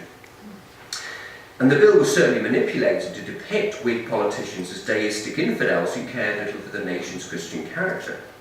But historians now emphasise that it exposed persistent anti-Semitic stereotypes on the one hand, while also revealing a significant threat. And in his forthcoming analysis of the controversy, Andrew Crone, I think this is the English Historical Review coming out, shows that biblical prophecy loomed larger in the debate than has been recognised. So opponents of naturalisation argue that according rights to the Jews in this sort of way will nullify prophecy. That the Jews are actually condemned to an existence of wandering, and their wandering, marginal existence is a vindication of biblical prophecy. On the other hand, defenders of naturalisation invoke Romans 11. The scriptures prophesy the conversion of the Jews. Naturalisation in a Protestant nation will help us to happen, enabling the natural branches to be grafted in again. And some also read Old Testament prophecy in a Judeo-centric fashion. England had the opportunity to play its providential role in the end times drama of Jewish conversion and restoration. The controversy over the Jew Bill was short-lived, but Protestant millennialism was waxing rather than waning. Britain's imperial expansion combined with the rapid growth of evangelicalism within and beyond the church to produce a new bullishness. The missionary societies founded in the 1790s by Baptist Congregationalists and Anglicans were all premised on the assumption that the worldwide preaching of the gospel would usher in the millennium. And at the same time, of course, the French Revolution provokes a flurry of apocalyptic speculation, people speculating that Napoleon might be the Antichrist and so on. Spencer Perceval, our assassinated Prime Minister, was a devout evangelical who in his manuscript spends a great deal of time speculating about the end times and the dates of key events and about Napoleon and so on and so forth. It's in this context that this mounting fascination with the Jews, culminating in 1809 in the founding of the London Society for the Promotion of Christianity amongst the Jews, with the Duke of Kent as its patron. Among its keenest supporters was William Wilberforce. Wilberforce and his critics were determined to make evangelical religion respectable. They were not Christian Zionists in the sense that they never lobbied for the resettlement of the Jews in Palestine, yet they did believe that the millennium was approaching. Their favourite preachers, Thomas Scott and Charles Simeon at Trinity College, Cambridge, who once told the Christian congregation that a Jew was interceding for them at the right hand of the Father, wrote biblical commentaries. And in the biblical commentaries, they not just argue for the conversion of the Jews at the end of time, but they're explicitly Judeo-centric in the way in which they read Old Testament prophecy. That this points forward to the restoration of the Jews. And Wilberforce, in a copy of his Bible, which is in the Wilberforce House in Hull, marks certain passages in the Hebrew Scriptures with the phrase restoration of the Jews. So he's going through and kind of reading these passages for the restoration of the Jews to Palestine. And in his family prayers, he petitions God for the conversion of the Jews. And this is the next slide. We pray to thee for all the dark corners of the earth, for all who are suffering under the evils of slavery, or from injustice or cruelty of any kind. May the veil be taken away from the hearts of thine ancient people, and may they at length acknowledge their long-neglected Saviour. O do thou grant that the reign of the Prince of Peace may be more established, that the knowledge of the Lord may cover the earth as the waters cover the sea. And as this suggests, I think the conversion of the Jews and the abolition of slavery were linked in the mind of Wilberforce to the coming Messianic kingdom. Now, if the main line of evangelical millennialism led to missionary work among the Jews, it could also prompt political activism on their behalf. Wilberforce maintained that Christians were obliged to do them good, spiritual and temporal, to bestow upon them, in addition to everything else, that best distinction, I've almost said, on this side of the grave, of enjoying in its full benefit the name and character of British subjects. And of the Philo-Judean Society, which was set up in 1826, is the same as that agenda. Two of its members, with close connections to Wilberforce, would be approached by Jewish leaders and Whig politicians to represent the case for emancipation to Parliament in 1830. It was Nicholas Van Sittart and Lord Bexley who submitted a petition of Jewish leaders to the House of Lords for the removal of Jewish disabilities, and in the Commons it was Robert Grant, son of Charles Grant, who introduced a bill to repeal the civil disabilities affecting British-born subjects professing the Jewish religion. So like Henry Jesse in the Cromwellian Independence, Grant saw the Jews as victims of Christian oppression. Emancipation was the proper Christian response, he said, to centuries of contempt, hatred, persecution, proscription, massacre. It was also critically in the national interest, a way of atoning for past sins, of appeasing heaven, of securing Britain's most favoured nation status with the Almighty. And finally, of course, it could prepare the way for Jewish conversion. Now, it must be noted as well that some of the leading supporters of Jewish missions were opposed to emancipation, a cause largely supported by Whig politicians, utilitarian radicals and liberal evangelicals. So the Tories, Sir Robert Inglis and Lord Shaftesbury, were convinced that admitting the Jews to political office would undermine the Christian state. With some prescient, Shaftesbury predicted in the 1840s that having given up a Protestant parliament, the fight was now for a Christian parliament.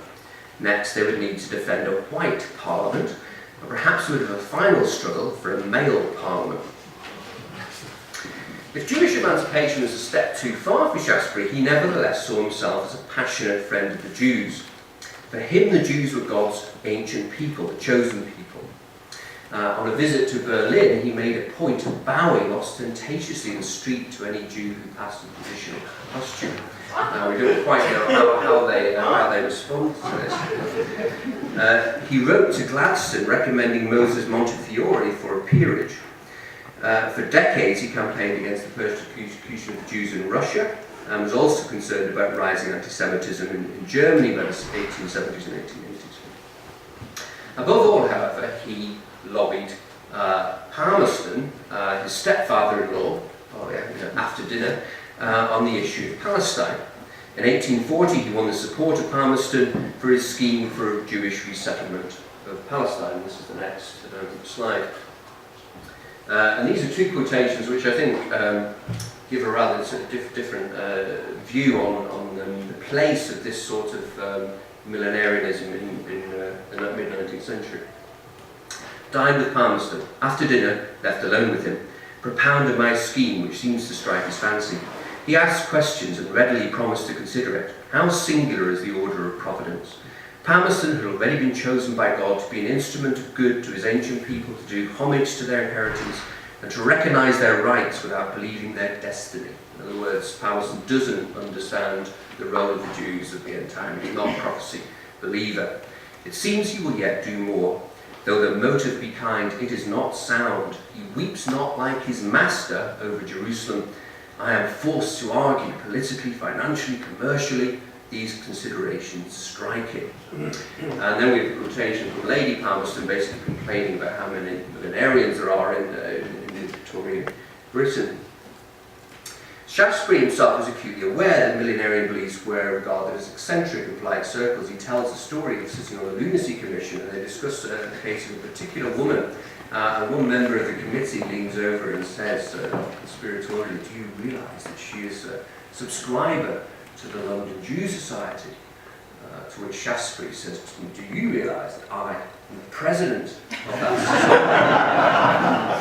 society? So in Victorian England, as I think in some ways in the 21st century United States, evangelical infatuation with the Jews was both a popular phenomenon and in some ways socially embarrassing at the same time. Shaftesbury's resettlement scheme was unsuccessful, but his campaign did lead Britain to establish a vice-consul in Jerusalem, brief with protecting the Jewish population, and with the support of the King of Prussia, he was instrumental in the creation of a Protestant bishopric in the city. And for the rest of his life, he would wear a ring given to him by the first bishop, inscribed with words from the Psalms, "O pray for the peace of Jerusalem." So the death of Shaftesbury in some ways marks the passing of the last really major sort of figure with access to high power who shares these prophecy beliefs, I think. And it's fair to say that the religious idea of restoration gave way to the political idea of Zionism. To go on to the next slide, some people have drawn a connection between Shaftesbury and the Balfour Declaration. And it is very striking that 6 of those in the cabinet in 1917 have been raised in the evangelical Calvinist tradition. So Arthur Balfour, Church of Scotland; Lloyd George, Welsh Baptist; Lord Curzon, Evangelical Anglican; Andrew Bonar Law, Free Church of Scotland; Jan Smuts, Dutch Calvinist, and Edward Carson, Irish Presbyterian. There's no evidence that I'm aware of that these figures are particularly motivated by prophecy belief. What does seem to come into play is a certain sentiment, a kind of Hebraic nostalgia. Lloyd George famously says that as a child, he knew the names of the kings of Israel, not the names of the kings of England. And the place names of Palestine are more familiar to him than the names of the battlefields in the First World War. So perhaps there is a connection there, but it's not one of prophecy belief as such. To end with the Balfour Declaration, of course, is to suggest a certain Tupman-esque teleology, so it's worth considering other endpoints for our story. We might have ended in 21st century Britain, where Christian Zionism is marginal, anti-Zionist sentiment is strong, and Islamist anti-Semitism resurgent, but more positive attitudes towards Jews are still common. We might have looked to Germany, where some have drawn, I think, an unduly straight line from Luther's vitriolic anti-Semitism or anti-Judaism to Hitler's lethal anti-Semitism, but where we could also trace the more ambiguous history of pietist missions to the Jews from their foundation in the early 18th century to their forced closure by the Nazis in the 1930s, something that's been done by Christopher Clark.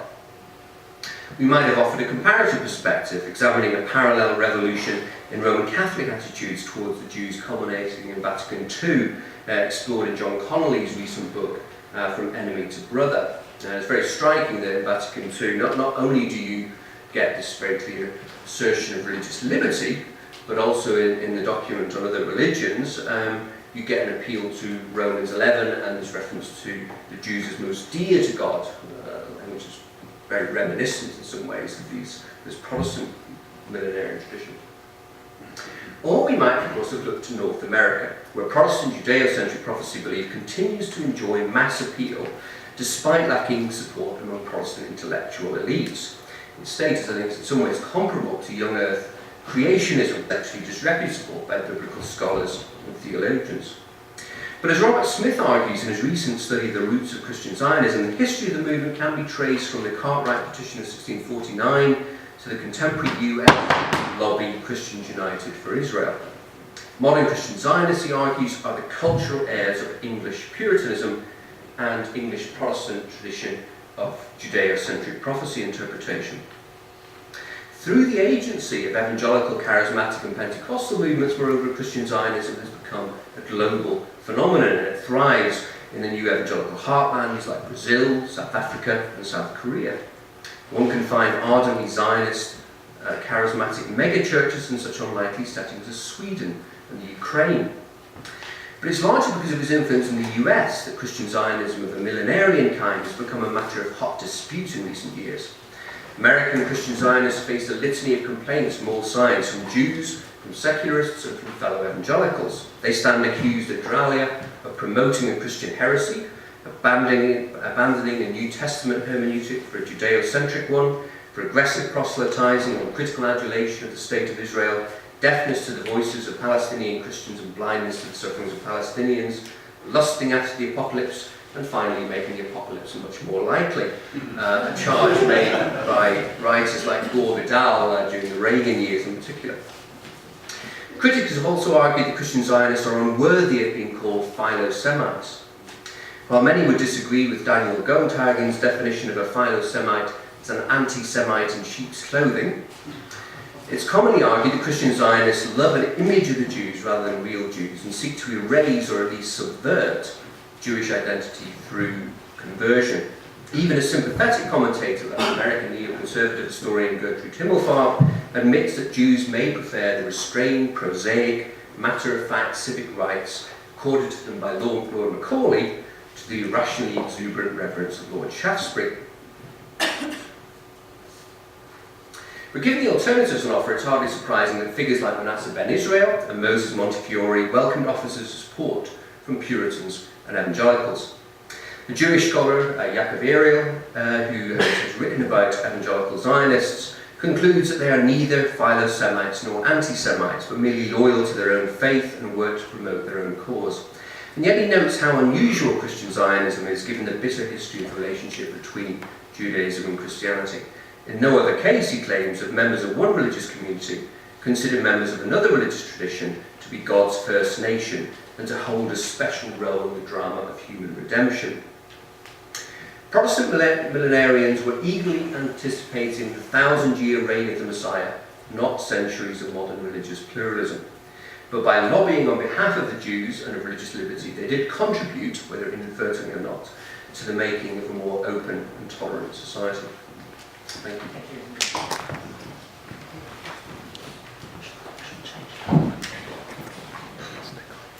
Well, that's quite an act to have to come after, but I'll do my best. This conference enjoins us to ask a question which is both pressing and difficult, namely, what is the relationship between the practice of toleration as it developed in the second half of the 17th century and the practice of modern pluralism? One measure of the timeliness of the question is the controversy that has circulated around the idea and practice of multiculturalism ever since the term entered the political lexicon in Britain in the 1980s. For multiculturalism brings into focus present-day disagreement over what the legitimate dimensions of pluralism should be.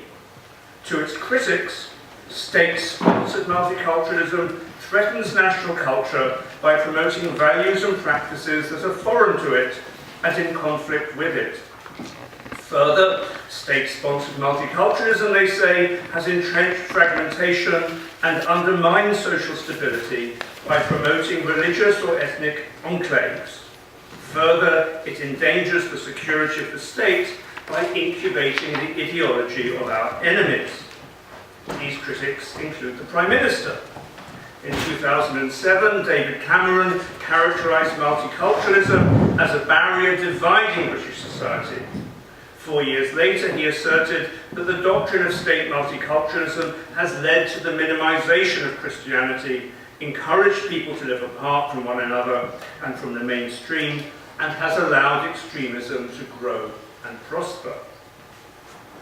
In the early and mid-1980s, when debates about multiculturalism first took hold in Britain, the focus was secular, not religious. At the core of the discussion then were concerns about self-esteem and achievement of school children of African Caribbean heritage. However, and as Rowan Williams has observed, the centrality of British Muslims to more recent controversy has meant that discussion of multiculturalism has sometimes become a way of talking about Islamic groups in Britain. In short, the bounds of legitimate pluralism have been the subject of intense debate over the last 3 decades, and increasingly that debate has been about religion. Yet the problem of how the state should respond to diverse beliefs and practices is ancient, not modern. The question of how far Christian rulers had a religious duty to enforce their own understanding of their religion's requirements on others has been a question in European history since the 4th century, when Constantine transformed the primitive church from a voluntary society of men and women to a state-sanctioned religion. As we know and as we have heard, the 17th century generated new answers to this question. At that time, much debate hinged on the extent to which the social order and the security of the state were compatible with religious plurality. Similar issues arise today, as we have seen. Only now it is not Christians outside the established church, but adherents of Islam that seem to present the critical test of toleration.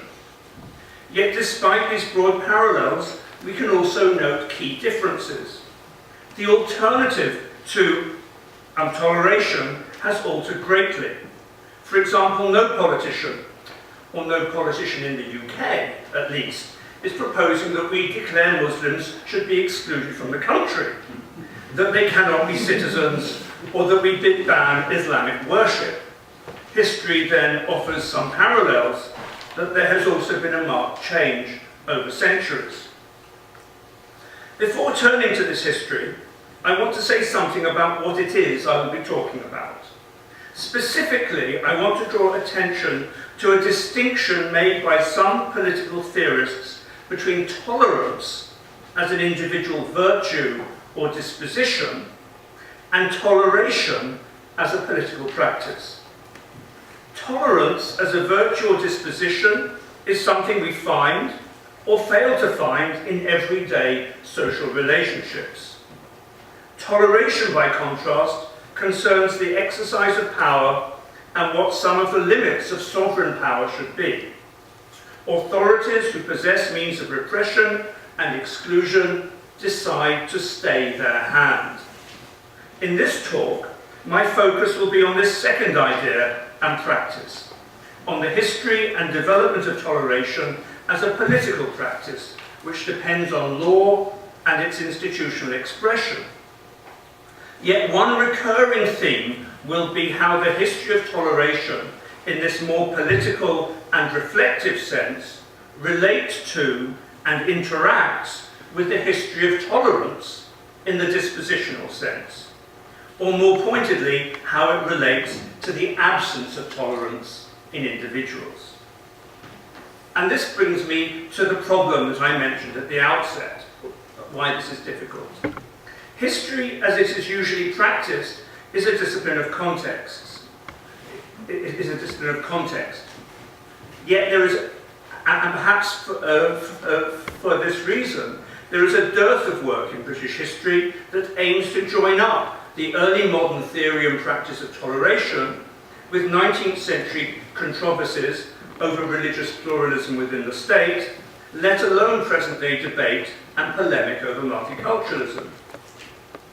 Moreover, historians' preference for deep contextualization and the emphasis on the specificity of each conjuncture means that they have not produced models or typologies that would allow us to compare how the meaning and institutional expression of toleration has changed over time and has shifted over centuries. Yet, this, I think, is what we must try to do. For toleration as an exercise of restrained power is not a zero-sum game. In this sense, governments can allow a minority some rights and privileges, but not others. Minorities can be present, for example, but not equal, just as the Jews were after their readmission. What different minorities have been allowed has changed over time, and so in an exploratory and preliminary way, over the next 40 minutes or so, I will attempt to sketch successive regimes of toleration in this country. So with this in mind, I'll turn to the state of toleration in England at the onset of the 18th century. First, there was significant freedom of worship for dissenting congregations outside the Church of England, within certain doctrinal limits. Non-Trinitarian Christians, atheists and Catholics were not included within the provisions of the Toleration Act.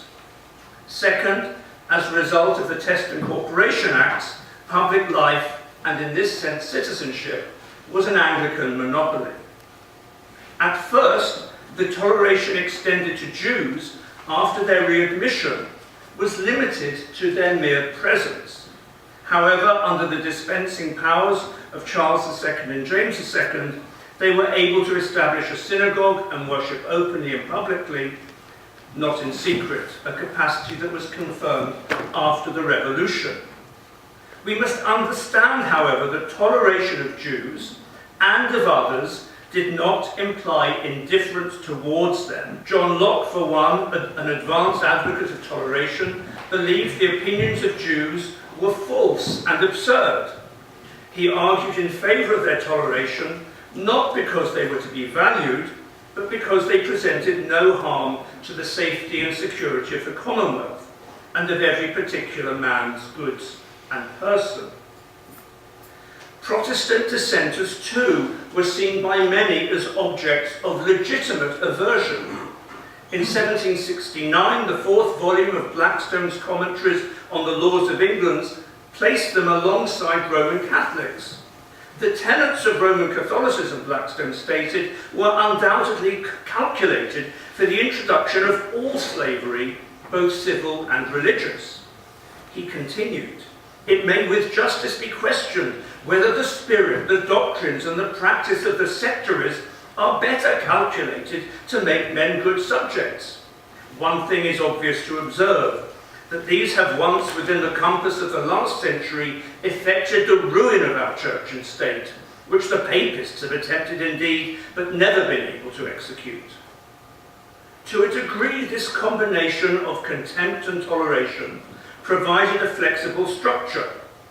Dissenters were able to evade their disabilities by occasional conformity, as John explained earlier, I think in a very illuminating way, by taking Anglican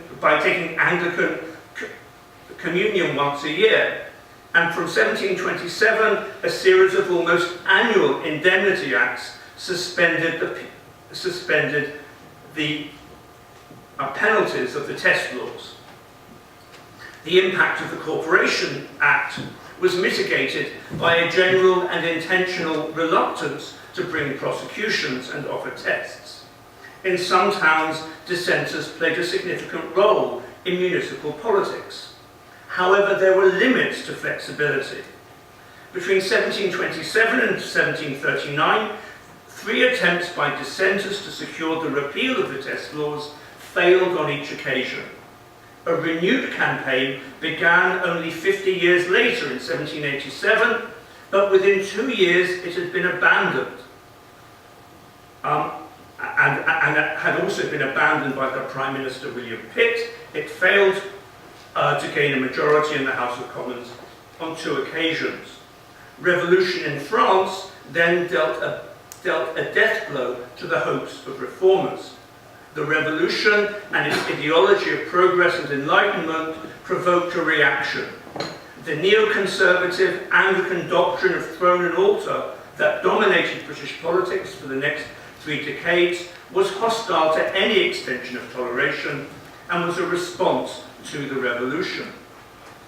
It ensured that in law, the Anglican monopoly on public life was maintained, and that in practice, the bounds of toleration did not extend beyond dissenters. The 18th century did not witness a relentless expansion of the limits of toleration. The fate of the Jew Bill, which we've already heard about, illustrates how the bounds of toleration were policed and maintained by popular aversion as well as by law. In April 1753, the Duke of Newcastle, brother of the Whig Prime Minister Henry Pelham, introduced to the House of Lords a bill to enable foreign Jews to naturalise as British subjects. It passed into law less than 2 months later. This victory was short-lived. When Parliament reconvened in November, the Duke of Newcastle immediately introduced a second bill to repeal the earlier measure. The law had provoked a torrent of opposition. The starting point for this campaign was the commonplace notion that the British polity was founded on Protestant Christianity. For the Act's opponents, to naturalise Jews was both absurd and dangerous, for it undermined the vital connections between church and state. This view suffused the pamphlets, prints and newspapers that promoted opposition to naturalisation. Often the propaganda took the form of a burlesque.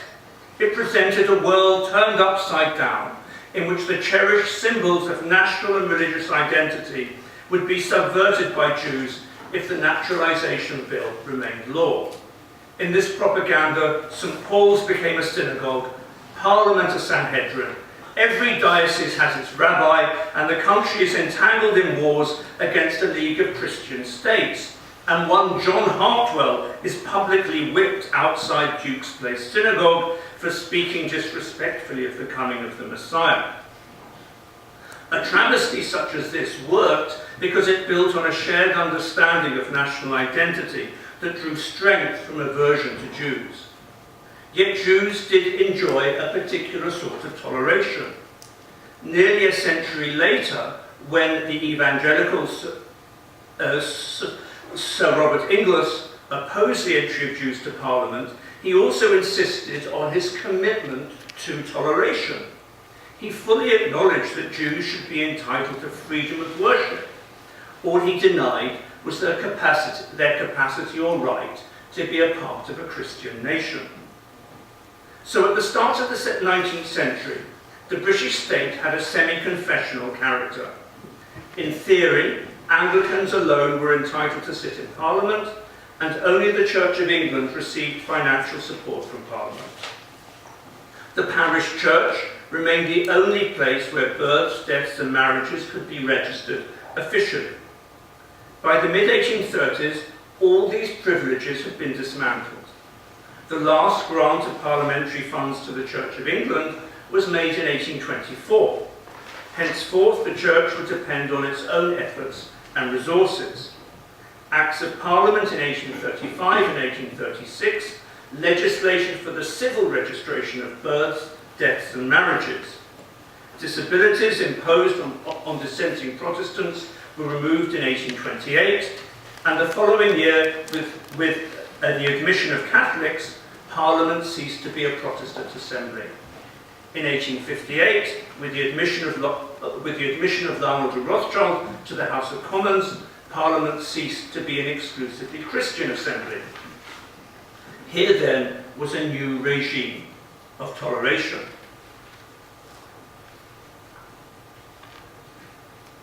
This new regime did not mean that contempt or aversion had been swept away. Moreover, its longevity was manifest on both sides of these debates, both among those who would impose religious tests for full political participation and those who would repeal them. Anti-Catholicism remained integral to a national imaginary which traced the political evils of popery from Bloody Mary to the Armada to the Gunpowder Plot and finally the Glorious Revolution of 1688.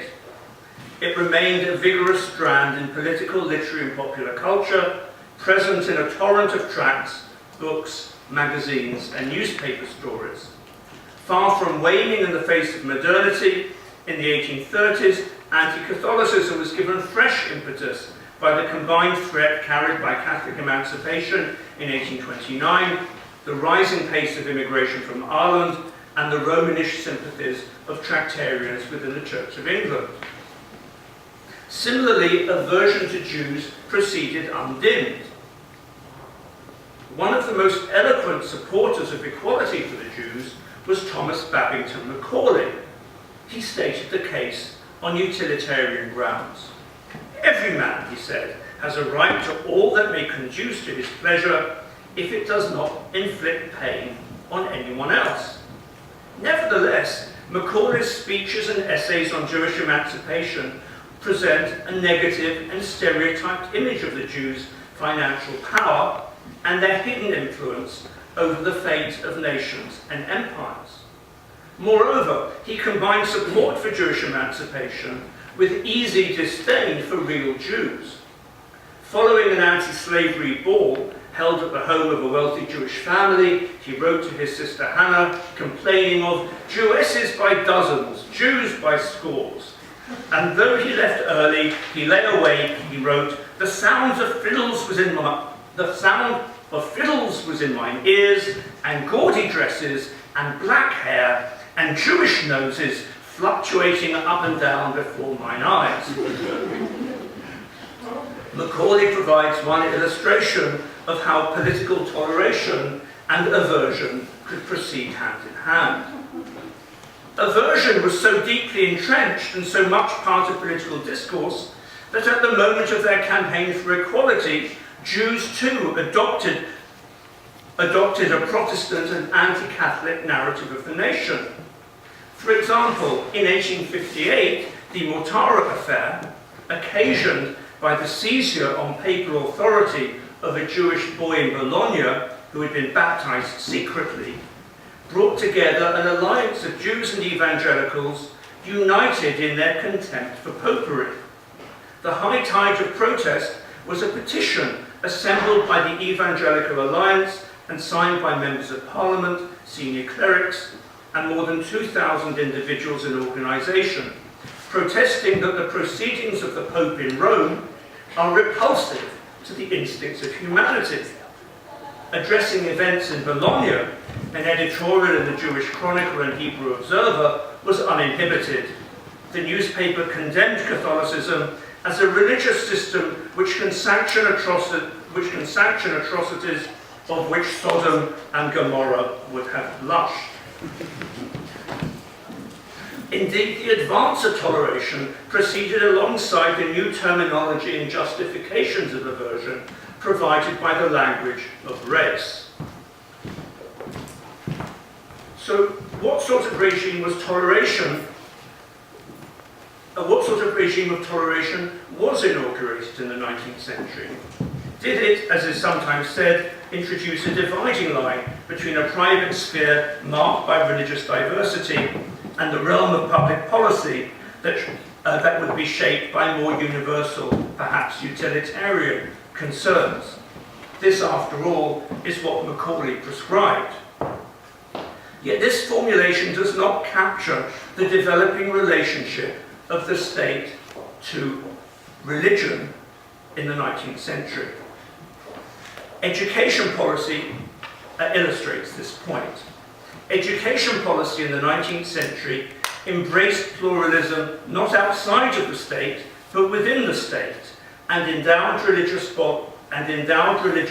bodies with collective rights.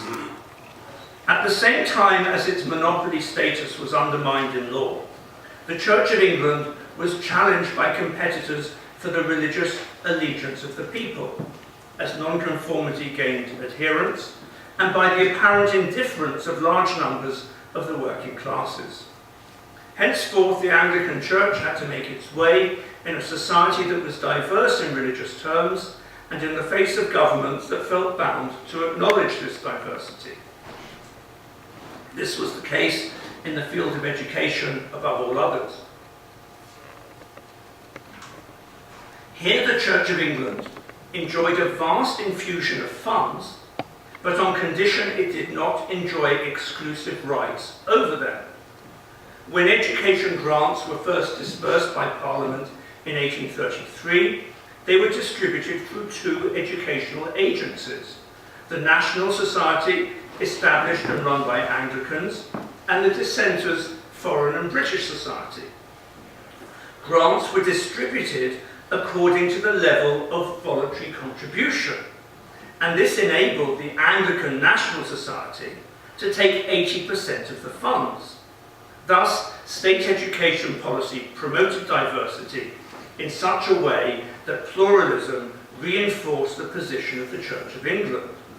John Bright, the leading radical and dissenter, characterized the new system as one that had a tendency to aggrandize the established church. Despite the nonconformists' grievances, the state's pluralism was real enough. In 1847, state funds were dispersed to Roman Catholic schools for the first time. And in 1853, after persistent lobbying, this policy was extended to Jewish schools as well. By the end of the 19th century, state grants provided the largest part of the income received by Jewish schools in England. State education policy promoted pluralism in this way and also reinforced the position of the established church. A policy which reached its apotheosis in the 1902 Education Act, which extended ratepayer support from the non-denominational board schools to encompass the denominational voluntary schools as well. By this time, Anglican voluntary schools were in profound financial difficulty. Their future was secured by the Conservative Party, for whom church schools were of fundamental importance. But the same support was also extended to Catholic and Jewish schools. Jewish denominational schools, along with Anglican and Roman Catholic schools, now sustain their day-to-day running costs with funds raised from local taxation. The Jewish community remained responsible only for the capital costs and the maintenance of its schools. Notwithstanding the financial support from ratepayers, the Jewish community continued to have the right to nominate a majority of the management board for these schools.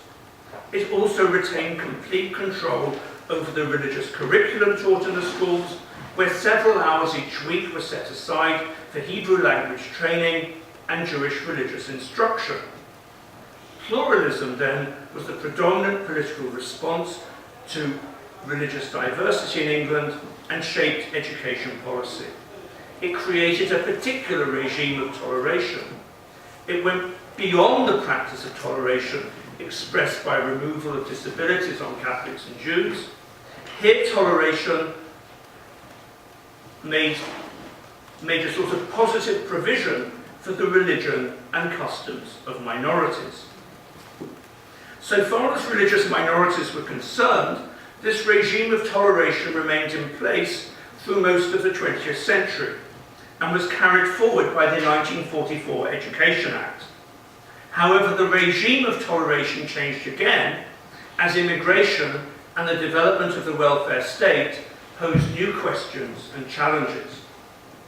In this regard, I'd like to draw on a typology of toleration proposed by the American political scientist Ira Katznelson. Katznelson argues helpfully that toleration is divisible. It can be passed. He suggests we look separately at the character and degree of civic membership, the scope of autonomous cultural expression, access to economic opportunities, the issue of physical security. That first of all, he points out, there is the question of toleration in the sense of sheer physical presence. And indeed, our conference today has been stimulated by the development of toleration in this last sense, the readmission of Jews to England. It is striking, therefore, that in this regard, over the past century or more, the United Kingdom has become a decreasingly tolerant country. In the 19th century, certainly after 1826, when laws passed during the wars with revolutionary France were repealed, the country's borders were open to all comers. Indeed, so free was the movement of people that when, from the late 1880s, politicians, the Home Office and the Board of Trade were confronted by concern at the rise of immigration by poor Jews from the Russian Empire, they found they had no way to discover how many immigrants were settling in the United Kingdom each year. Of course, we might say a similar situation exists today, but in this case it is not for want of trying. The history of immigration control in the 20th and 21st centuries extends from the Aliens Act of 1905, directed against the immigration of East European Jews, to the three acts passed between 1962 and 1971 to place a limit on Commonwealth immigration, and the rash of legislation that has attempted, without much success, to stem the rising flow of immigrants in the 21st century. Very often when we consider these events, our attention is directed to popular opposition to immigration. From the British Brothers League in the early 20th century, which campaigned against Jewish immigration, to the support given to Enoch Powell in the 1960s and 1970s, and to the role of anti-immigration sentiment evident in the rise of the UK Independence Party in the present. Historians also uncover the prejudices of individual politicians and civil servants. This is told, therefore, as a history of aversion. The focus is on attitudes, on prejudices, and in terms of the distinctions I set out at the beginning of this talk, as a history marked by the absence of tolerance. However, this is not only a history of attitudes and dispositions, it is also a history of the state and its practices, and as such, it is a narrative that should form part of our understanding of the history of toleration. Study of Jewish Christian relations in this medieval period, the work on William of Norwich, Mary theology, an incredibly wide-ranging collection of gifts that she brings. And so it may seem that David Abulafia isn't here, but he is here and he is on his way. He's been brought up in various interviews and meetings this morning. His term has started, but he promises he'll be here. If not, Eugenio will stand up in his place. Since Eugenio's not here, I can volunteer. I would also like just to mention that Clemens Nathan's a leaflet about Clemens is in your pack, and I do recommend you to read it. Many of you would have known Clemens, and some of you wouldn't. But we were saying, Liz and Richard and I were saying how much he would be enjoying this occasion. So please take a moment to read that. So with no further ado, do you want me to keep the slides going? If you could, because apparently there's no connection. I shall start, thank you. If I disappear over the podium, every once in a while I just gather my water down there. So, it's only very recently and tentatively that the Jews have been considered as an interesting and telling part of the island story. I hope to show just how deeply ingrained were Jews in the practices of law, governance and fiscality in medieval England, and what central a place they inhabited in the religious imagination too. Their absence from English histories is a fault. Rejoining the two brings great insight into the lives of Christians and Jews alike. And that sort of work is underway, but it still is a long way to go. Jewish settlement in England was linked to politics and governance. The Jews arrived in England with the Norman conquest in 1066. They also came in great numbers after 1096, a year in which Jewish communities in Northern Europe suffered violence at the hand of groups of armed pilgrims on their way to the Holy Land, but later was called Crusades. Jews settled above all in county towns where Norman rule was being established. Such royal presence was based on many pre-existing aspects of Anglo-Saxon society and governance, its coinage, its administrative units of shires and hundreds, and some aspects of its law. But it was always animated by the dynamism of conquest and by the conqueror's distinctive and driving ambitions. As Duke, William had known Jews in Normandy, where several communities prospered both economically and culturally. You can see some remains from Rouen. The Normans imported their conception of power and authority to England, and these were expressed in castles next, arising impressively out of the rural, you'll see there, one at Hastings, the rural landscape.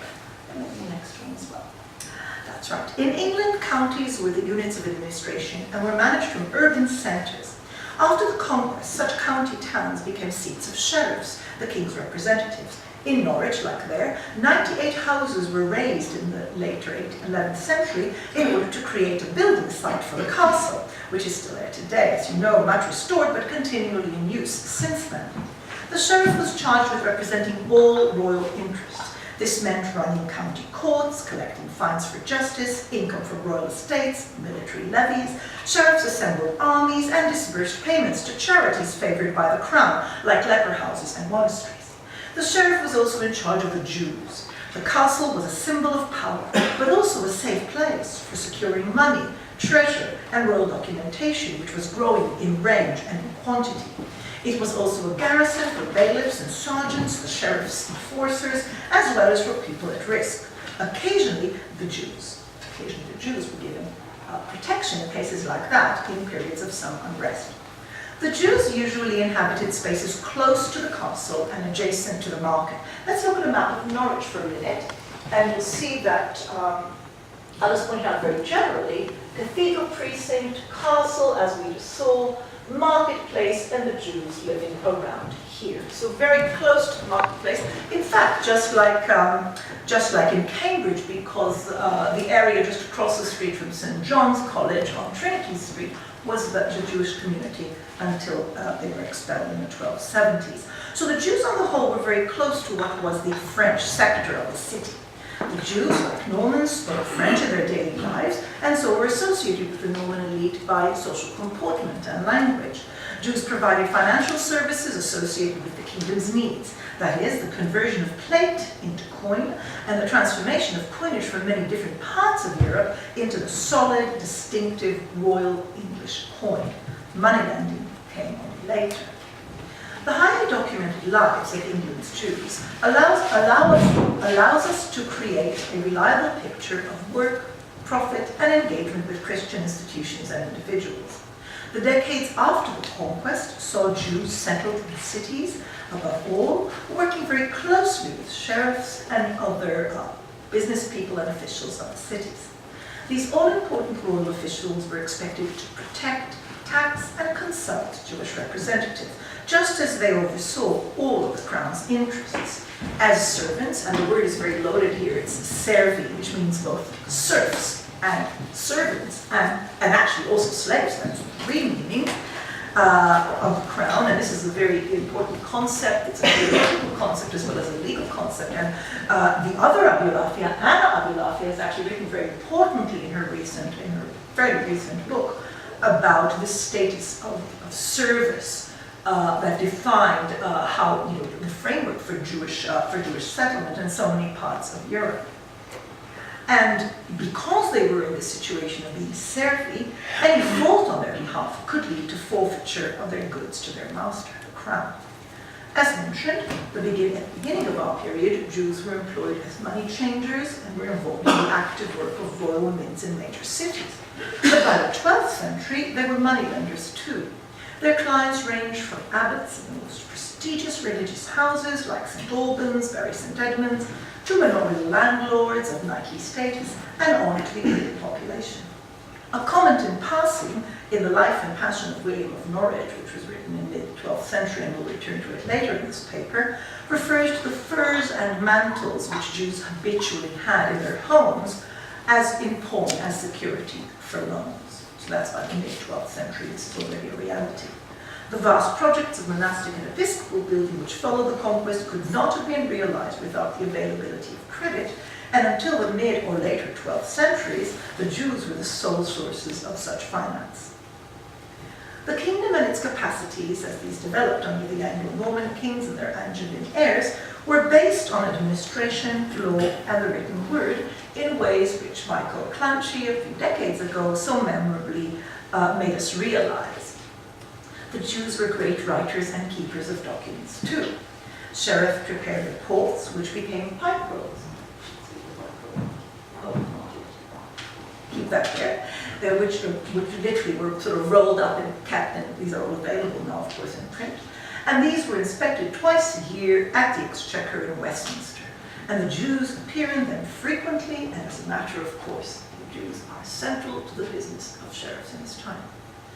Over the 12th century, Jewish business became increasingly varied. Its extent of this travels, apparently. So to see I don't travel too far with it. And their business became increasingly varied. Its extent was local, regional, and for some, national too. When Aaron of Lincoln died in 1186, he left an estate which included rents, pawns, debts which he had bought up from other Jews, and traces of speculation on corn futures. The great Cistercian monasteries of the north of England, Fountains, Revo, were indebted to him, as were the kings of England and Scotland. It all amounted to some £15,000 in years when the royal income was around 5,000. That's impressive. The bureaucratic task of just tracking down such assets in a manner that would then allow the crown to tax it, or even to realize these assets, and the danger of loss in the course of urban violence of those documents which underpin the transactions and the assets, led King John to decree in 1190, and it's often connected to the estate of Aaron of Lincoln. This is the text. All the debts, pledges, mortgages, lands, houses, rents, and possessions of the Jews shall be registered. No contract shall be made with, nor payment made to the Jews, nor any alteration made in the charters, except from the said persons. So every document now entered into by a Jew will have to be copied and deposited in for the benefit of the crown. So the crown created a special department of the Exchequer of the Jews, charged with managing income generated by Jewish business.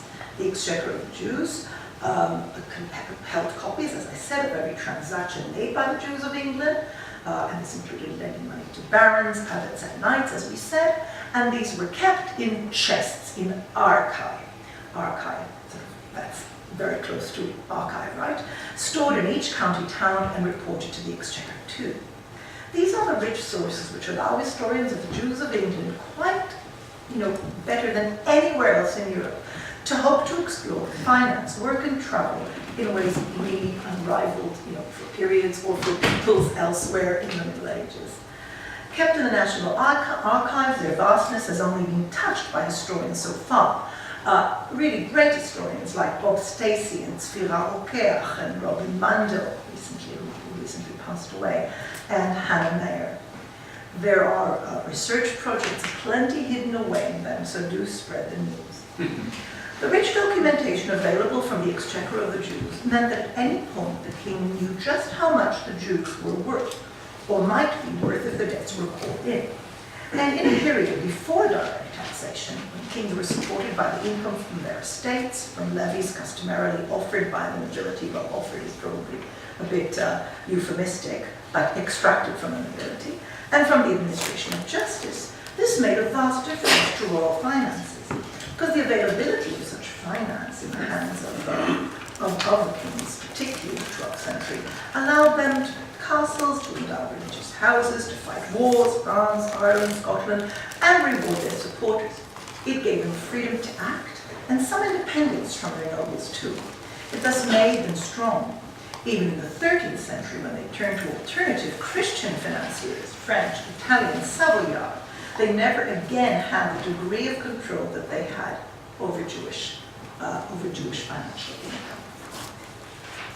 Equally significant is the fact that when the king began negotiating in 1289 in Parliament over the expulsion of the Jews, this led to the introduction of direct taxation of land and movables throughout the kingdom.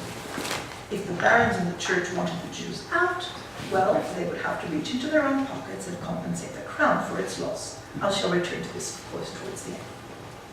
England was a much governed country after the Norman Conquest.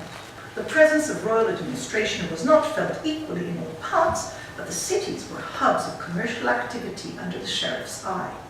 Between 1100 and 1250, England experienced a commercial revolution alongside other parts of Europe, and this meant that trade, manufacture, and exchange spread throughout the land and beyond the main cities too. There were opportunities in small towns and market towns, possibilities that first Richard Britnell and then Christopher Dyer have taught us to appreciate.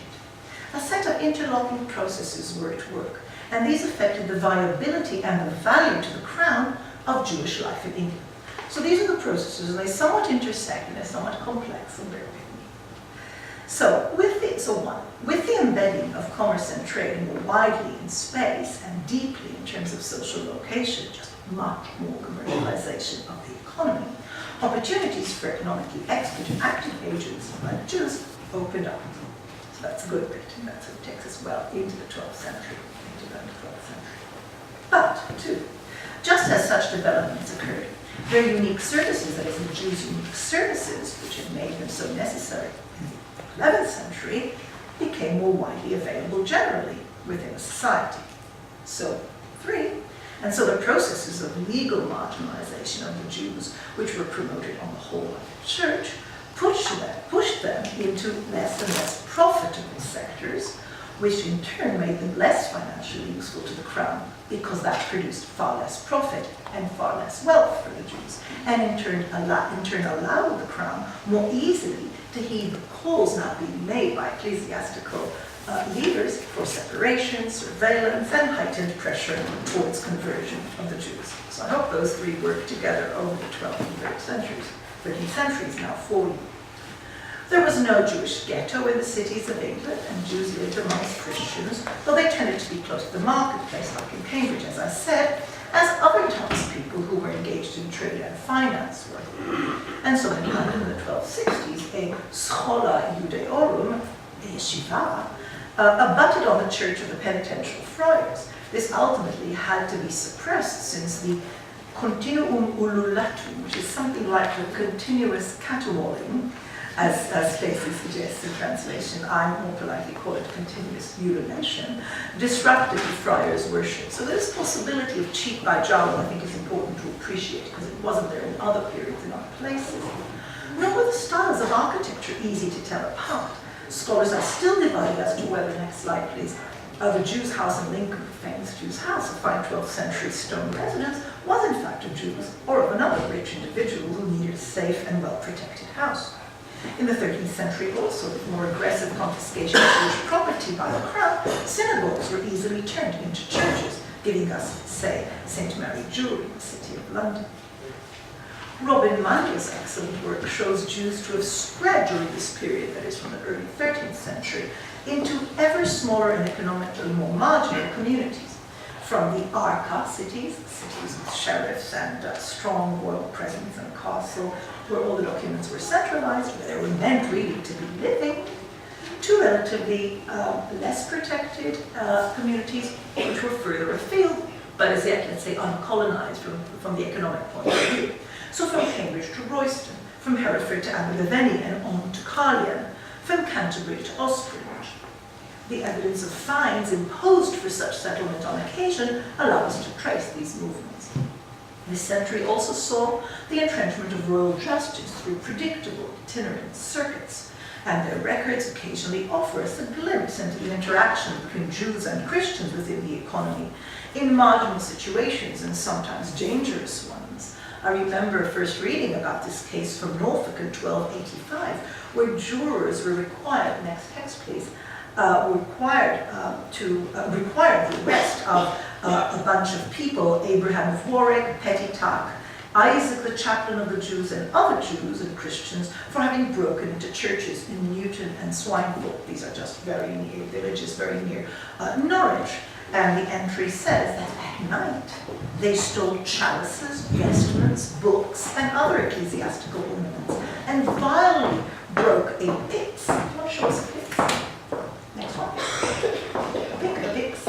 Yeah, a pyx is usually a bit of precious metal, gilt, enameled, and within it is kept the consecrated host, the consecrated bread after the Mass, in order to use it in visitation to the sick and other types of other uses, not quite at the Mass. So this sort of thing was stolen then in 1285 from these villages in Norfolk, in which Christ's body had been placed and crushed the Lord's body beneath their feet. Jews and Christians working together, selling stolen goods and sharing in the profits.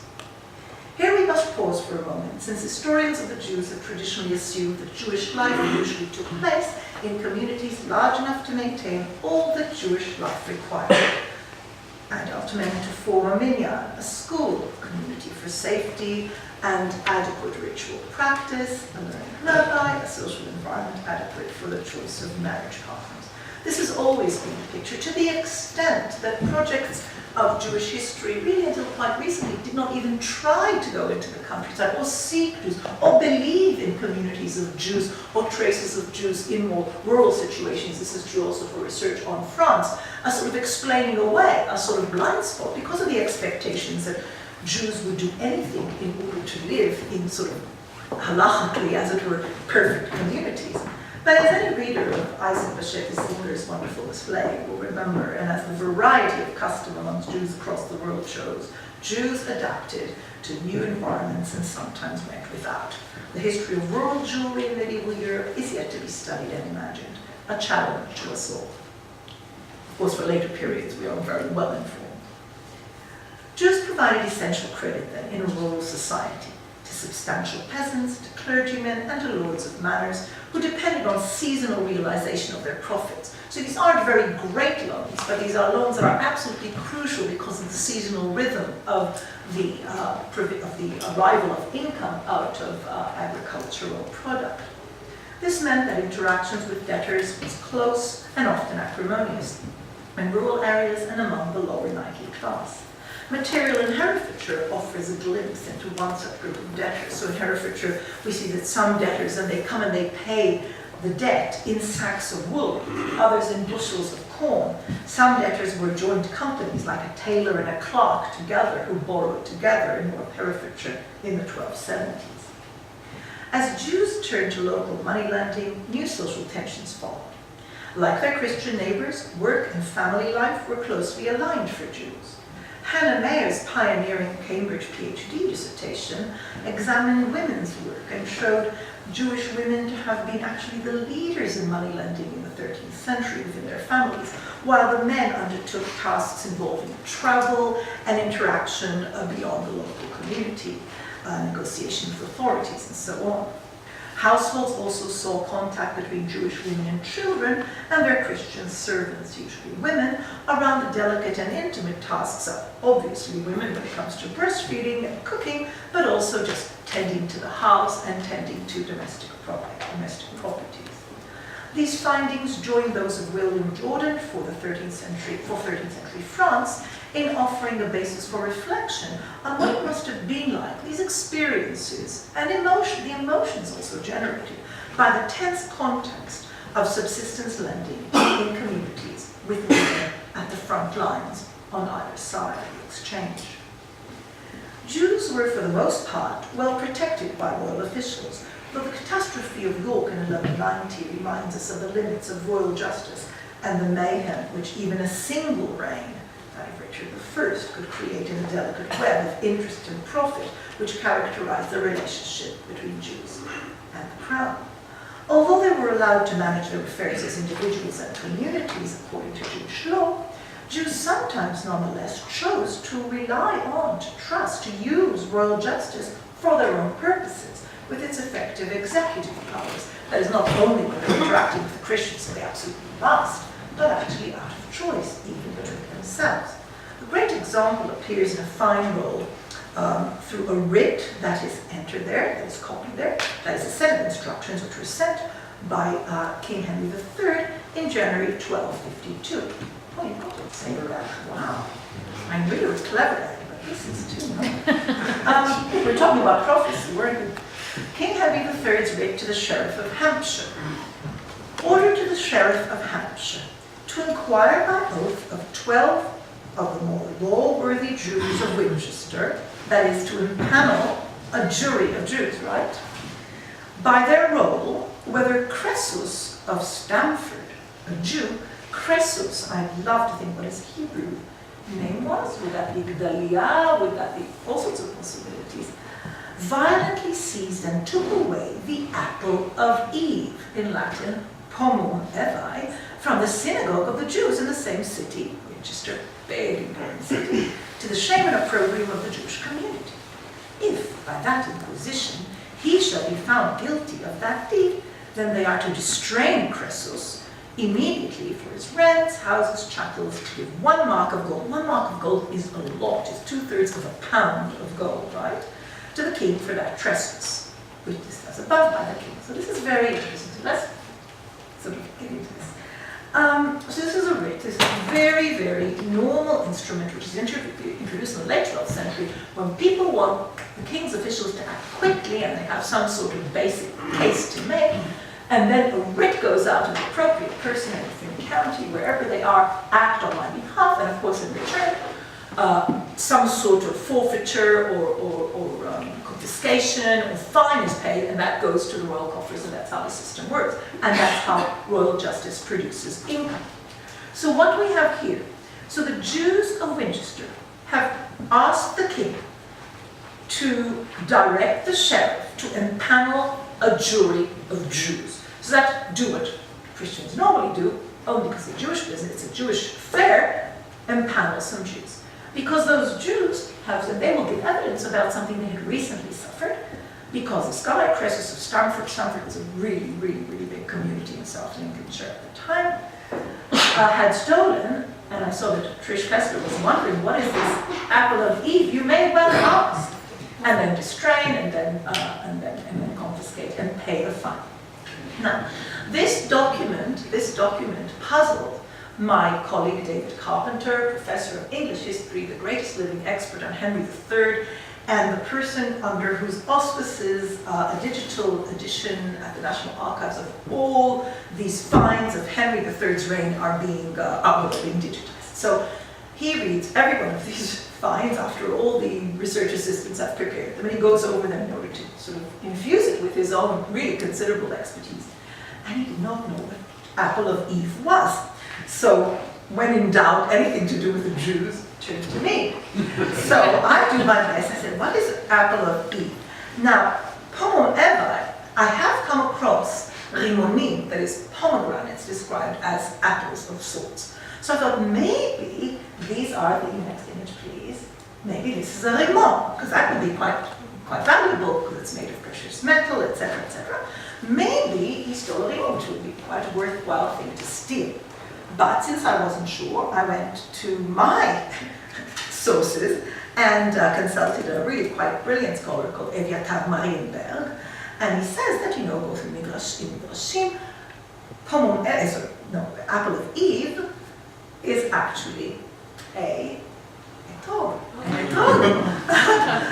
for those who have not experienced it in the traditional way, this is a citrus fruit that is chosen and nurtured for its absolute and utter perfection, that has to be used as an act of devotion during Sukkot, and is extremely expensive even these days. You know, there's a whole ritual about choosing it and so on. So you can see that it would be valuable, maybe not as valuable as limonim, but that's what was happening there. So how interesting, but also doesn't it just show you you absolutely must get people together to work on these materials, you know, because look at what it produces. But for me, what was so interesting is that the Jews, Winchester, in sorting out an issue with a thieving Jew, or who they thought was a cheating Jew, they turned to the crown for justice. So such embedded English Jews were just a few thousands out of a population of some 1.8 million in 1066 and close to 3 million by the time of the expulsion in 1290. The Jews of medieval England rarely numbered themselves more than a few thousand, probably 3,000 to 4,000 in the 1270s. So minuscule a minority in England, and yet so much monitored, recorded, taxed. The historical significance of a group is clearly not to be measured by numbers alone. Their symbolic value, the Jews' symbolic value, the amount of intellectual effort and religious feeling associated with them was far greater than the number of contemporary Jews. In the first century after the conquest, their interactions were, as we have seen, mostly contained within cities and with royal officials and ecclesiastical dignitaries. But throughout the 13th century, as we've seen also, they went further afield, they engaged in a wider range of activities, and they drew far more attention to themselves. Because as Christian England was being rebuilt by visionary bishops and abbots, complex relationships towards the Jews developed between monastic writers and those Jews who helped finance their efforts. This phenomenon has been studied closely by my once PhD student, Cathy Enat, and will be laid out in her forthcoming book. So let's start first with interactions that in the 12th century with the religious milieu, then the relationship between Jews and those monastic institutions, above all, whose efforts they're enabling for building, for aggrandizement. The monk chronicler Jocelyn of Brokeland of Bury St. Edmunds praised in his work of the late 12th century the operations of Abbot Sansom for enhancing and building the whole greater buildings for the institution. But then he goes on to criticize Abbot Hugh, who came after him, for allowing the monastery to become indebted to the Jews. And that's our next text. So what he describes is the goings-on within a poorly managed monastery, the situation of indebtedness you can find a monastery entering. Our hall was destroyed, and William the sacristan had it to be restored, or had it to restore willy-nilly, and he secretly borrowed unusually 40 marks from Benedict the Jew. 40 marks, that's about 26.5 pounds, and made over to him a deed signed with a seal that used to hang by the window of St. Edmund. So the sacristan, who's a lower official of the monastery, but very much engaged with ritual and cult, had all this sorted out, as it were, through his contacts with the Jew. But when the debt had come to £100, because of the accumulation of interest, the Jew came bearing letters of our Lord the King about the sacristan's debt. It then at last was made clear that this had escaped the abbot and the convent. So this possibility of getting into trouble with the Jews, then you're indebted, what do you do about it, and so on, because being indebted to the king by this late point of the 12th century clearly has implications in terms of royals' favour. Indebtedness by religious institutions raised anxieties about the pawning of Christian ecclesiastical artifacts with Jewish lenders. Pipe rolls from Henry II's reign record a Jew called Shemtov of Bury St. Edmunds as holding vessels appointed for the service of the altar, and Benedict of Norwich in 1170 was holding such vessels in pawn from the Bishop of Ely. The Abbot of Peterborough, William Waterville, in the third quarter of the 12th century, even pawned the relics of St. Oswald for a loan. Popes, bishops, and rabbis too saw such exchanges as repugnant and legislated against them, the Christians and Jews respectively, but to little avail. So alongside their privileged relationship in service of the crown, Jews' lives were tested against ideas about Judaism which arose from the Christian story itself and was enacted in its liturgy and rituals. Over the years of medieval Jewish settlement in England, the whole of Christian Europe experienced a process of institution building, with the emergence of the parochial system, securing of canon law and its courts, and the offering of a sacramental and liturgical system of great ambition which aimed to reach every Christian. The story of salvation was increasingly learned through parish instruction, regular preaching, through sacraments that followed people from cradle to grave, through liturgies that bound the living to the dead. Over these centuries, the Church was engaged in debates, discussions, and legislation which formulated and spread a vision of Christian society which was universal and homogeneous in conception. Each parish was a sufficient world, maintained jointly by priest and parishioners. Those who erred were corrected, those who went astray were reported to a higher ecclesiastical court. Popes disseminated church law, and bishops had manuals composed to guide priests in their work. For the vast majority of people, work, family, and community overlapped with religious experience. No, I'm afraid it didn't work this time. But thanks for trying. How do the Jews fit into this cultural world? Jewish-Christian polemic is, of course, as old as the Gospels. The first millennium of Christianity in Europe saw anti-Jewish legislation, preaching, and sometimes action throughout the Mediterranean, where the Roman Empire ceded to successor states. But a vigorous and creative new wave of anti-Jewish intellectual work unfolded with a new phase of European growth after, say, 1050. New polemical contents were developed in theology, polemical tracts, biblical and legal commentary, and these considered the place of the Jews in the contemporary world. And again, Anna Abielafia has been one of the leaders in making these polemical genres and their impact known to us. Scholars in cathedrals, schools, and monasteries reflected and formulated tenets of faith and often sought out a Jew as the interlocutor most likely to press them to defend their faith eloquently and effectively. There was a fatal intimacy to Jewish-Christian relations. Jews were part of the still living story of faith and salvation, as we heard in John's paper this morning, earlier today. The Jews of Europe, versed in the Bible, were neighbors and business partners, but also intriguing witnesses to the Christian story. They were perverse in their rejection of Christian truth, which had foretold what was foretold by their own prophets. Had reflection on Jews and Judaism remained the business of theologians alone, it would have been maybe unpleasant for Jews to know about, but perhaps not so harmful in practice. But this was not the case. Where religious activism met urban communities, as in cathedrals and their precincts, some of the ideas about Jews could travel further into the reality of daily life. This is what happened in 1150 in Norwich, when the monk Thomas of Monmouth crafted a child murder accusation against the Jews of Norwich. This narrative was based on rumors that circulated soon after the discovery in 1144, in Holy Week, which was also Passover week, 1144, of a boy's body in the wood outside Norwich. Thomas developed a novel interpretation of the character of contemporary Jewry. He drew on traditional stories about ancient Jews and conveyed liturgy and biblical exegesis and preaching, and he turned them into a current story about the Jews in the here and the now and the names that they represented. The monk Thomas of Monmouth introduced to Christian lore the child murder accusation, which in some of its receptions became a ritual murder accusation in the following century. He wrote the life and passion of William of Norwich as a polemical hagiography some 6 years after the event. The fact that he was writing about what was in effect a cold case around 1150 did not diminish his authority. Rather, he turned this stance into a rallying cry for Everyone that had come before him had neglected to note that the boy ought really to be treated as a martyr, and that the Jews really ought to be exposed for their conspiratorial action. There is no evidence of violence against the Jews of Norwich at that time, so perhaps, as Thomas writes, the accusation made by the boy's family and presented to the bishop at his Easter Synod of 1144 really went nowhere.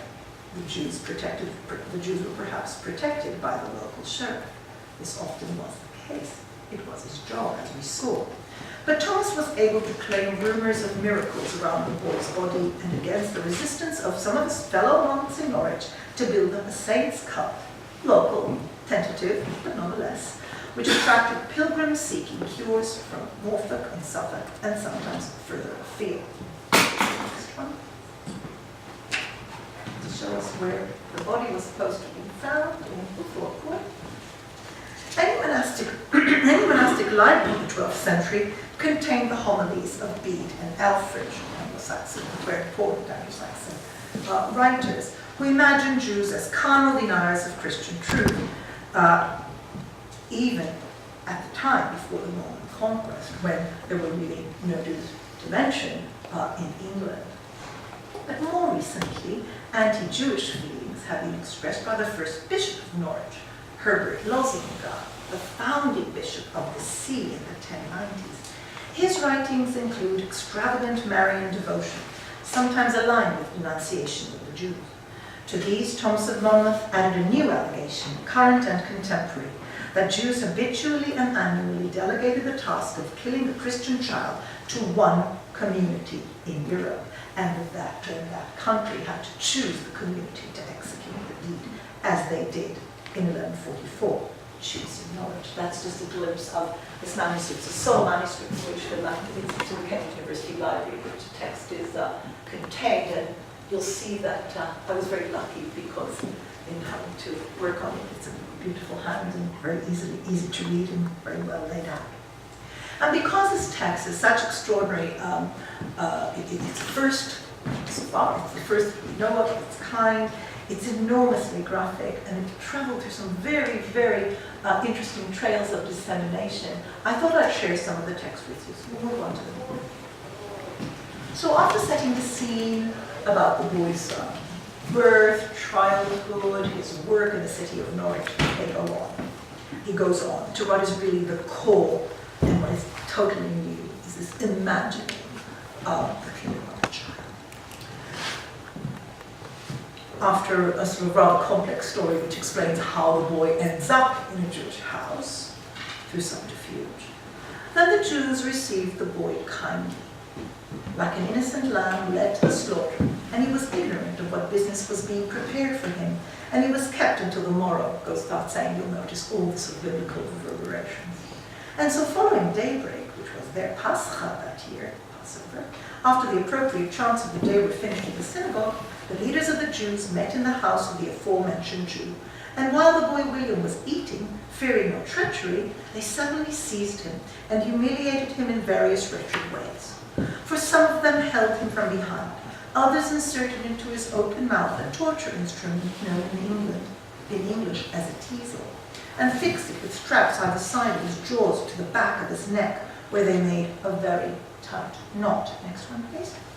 Next, they took a short rope, about as thick as a little finger, and made 3 knots in places marked on it, and circled that innocent head from forehead to back. In the center of the forehead, they pressed a knot, as they did in each temple. Both sides of the head were tied to the back extremely tight, and there a firm knot was made. The ends of the rope were tied around the neck and around under the chin, and there this unheard of type of torture was completed in a 5th knot. But the cruelty of the torturers could not be satisfied even by these torments, and they added even worse pains. Indeed, having shaven his head, they wounded it with an infinite number of thorn pricks, again very much crucifixion imagery here, and made him bleed miserably from the inflicted wounds. They were so cruel and so very eager to inflict pains that you could hardly say which they were, more cruel or more eager in torture. And so, while the enemies of the Christian name ran riot around the boy in such a spirit of evil, there were others among them who, in mockery of the Passion of the Cross, sentenced him to be crucified. And so, conspiring to execute such execrable malice, they next seized the innocent victim with bloody hands and raised him from the ground. He was put upon the cross, and they competed among themselves in rivalry to kill him. And Thomas also says that having arrived 6 years later and finding the house, he could even see sort of markings on the lintels of the doors that showed where the boy had been hung. So the story of childhood came to be known in small numbers of Benedictine houses. One isn't claiming that this sort of traveled immediately and widely, but it's all the more interesting to see what ultimately did move the story onto the continent, and I have shown that it's probably some important Cistercian networks. But there was a case nearby in Bury St. Edmunds just a few decades later when a similar accusation was made. And no sign of violence there either. The long reign of Henry III was marked by a particular interest, moving to the next century, interest in Jewish affairs, just as was that of Louis IX in France at the same time. He staked his own reputation for piety on several projects, and among them the mission to the Jews. In 1232, he founded the Domus Conversorum, which later turned into the Public Record Office, what used to be the Public Record Office on Chancery Lane, so many of you may know the place. It's now the Library for King's College London, where converts were provided with stipends to support them after the break with their religious community and extended family and all the implications of that. But medieval monarchs, even pious ones, were notoriously bad at dipping their hands into their purses. And so under Henry III, also an alternative form of finance was devised for such converted Jews, a rather heartrending one. As Joan Greatrex's research has shown, the Crown used its extensive patronage network over monasteries and collegiate churches throughout England to place in them converts as stipendiaries, that is, to be supported by these houses. You can imagine how much the religious houses resented it. And so families were torn apart. A list of 1255 shows that mums and daughters were sent to live with the nuns, and fathers and boys with monks or canons. Around this time, there were probably about 300 converts alongside a population of a few, we said about 3, maybe more, thousand Jews. The combination of political unrest and increased taxation, which characterized the mid of the 13th century, meant that the pressure on Jews was growing, making conversion perhaps seem a plausible way out for some. The evidence suggests that Jewish women could be coaxed away with the promise of a good marriage, and on the whole seem to have had a smoother route to a new life than Jewish men did. Henry III's reign coincided also with the deep embedding of the convents of Dominican and Franciscan friars in English cities. Several friars became leading scholars at Cambridge and Oxford, and they gained a great deal of influence at court, in aristocratic households, and in urban communities through their offices as confessors and educators. They advised kings that a country free of Jews would be favored by God and his representatives on earth. Now, the friars, alongside monks and priests, formed the religious culture. Conspicuous in their poverty and using in their turn phrase, these friars were sort of stand-up religious who drew attention to themselves and also gained authority.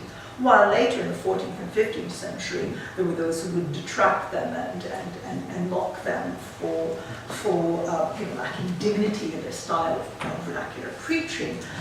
They became, nonetheless, the favorite confessors of kings and aristocrats and led popular evangelization.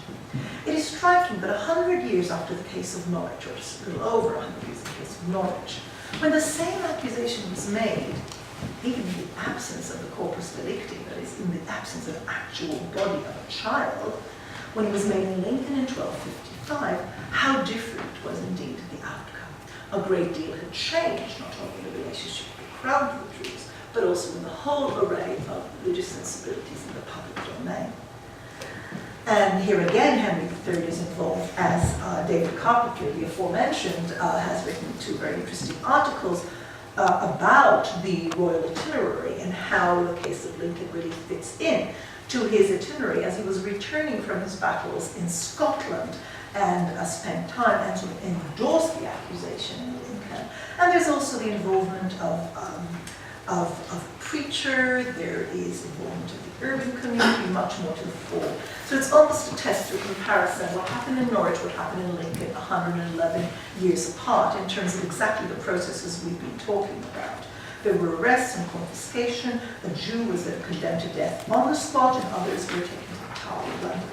Everything had changed. Royal involvement, the purpose of the issues which involved Jews, and a much richer and more deadly language of public denunciation. It clearly changed by the later 13th century in the fine balance of religious sentiment, civic competition, and royal finance in England and in Europe too. The Franciscan scholar educated in Oxford and Paris, John Peckham, Archbishop of Canterbury, actively promoted some of the thinking that had developed in canon law over the last decades. So we're talking about the 1280s here already, the discourse against Jews and usury.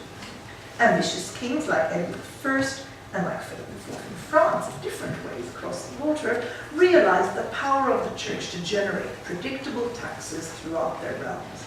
They also accepted that the moral leadership of figures like John Peckham was constitutive now of public life.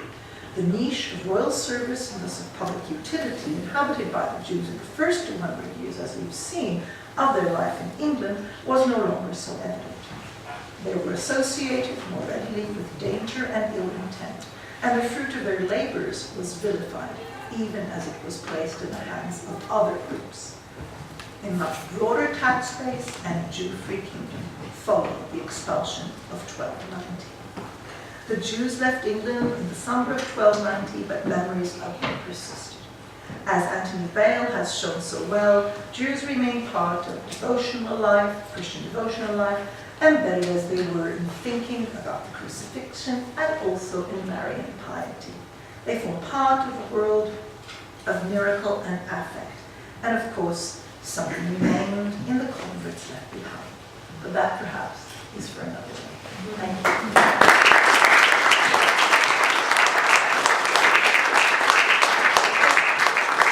Just to explain, this is of course one of the Canterbury tales. This invocation after which Friaress tells the story of child murder at the hand of Jews. That's her contribution to the amusement of the pilgrims. She just ends it by all of a sudden turning to the crowd and invoking the memory of Hugh Lincoln, as it were, another child killed by Jews. And this is interesting because this is 1390s. So it's as if, you can just assume that people know these type of what are Marian stories that, and within which are embedded stories about Jewish cruelty. And hence, we turn it and expect that his readership will know what he's referring to. Thank you very much.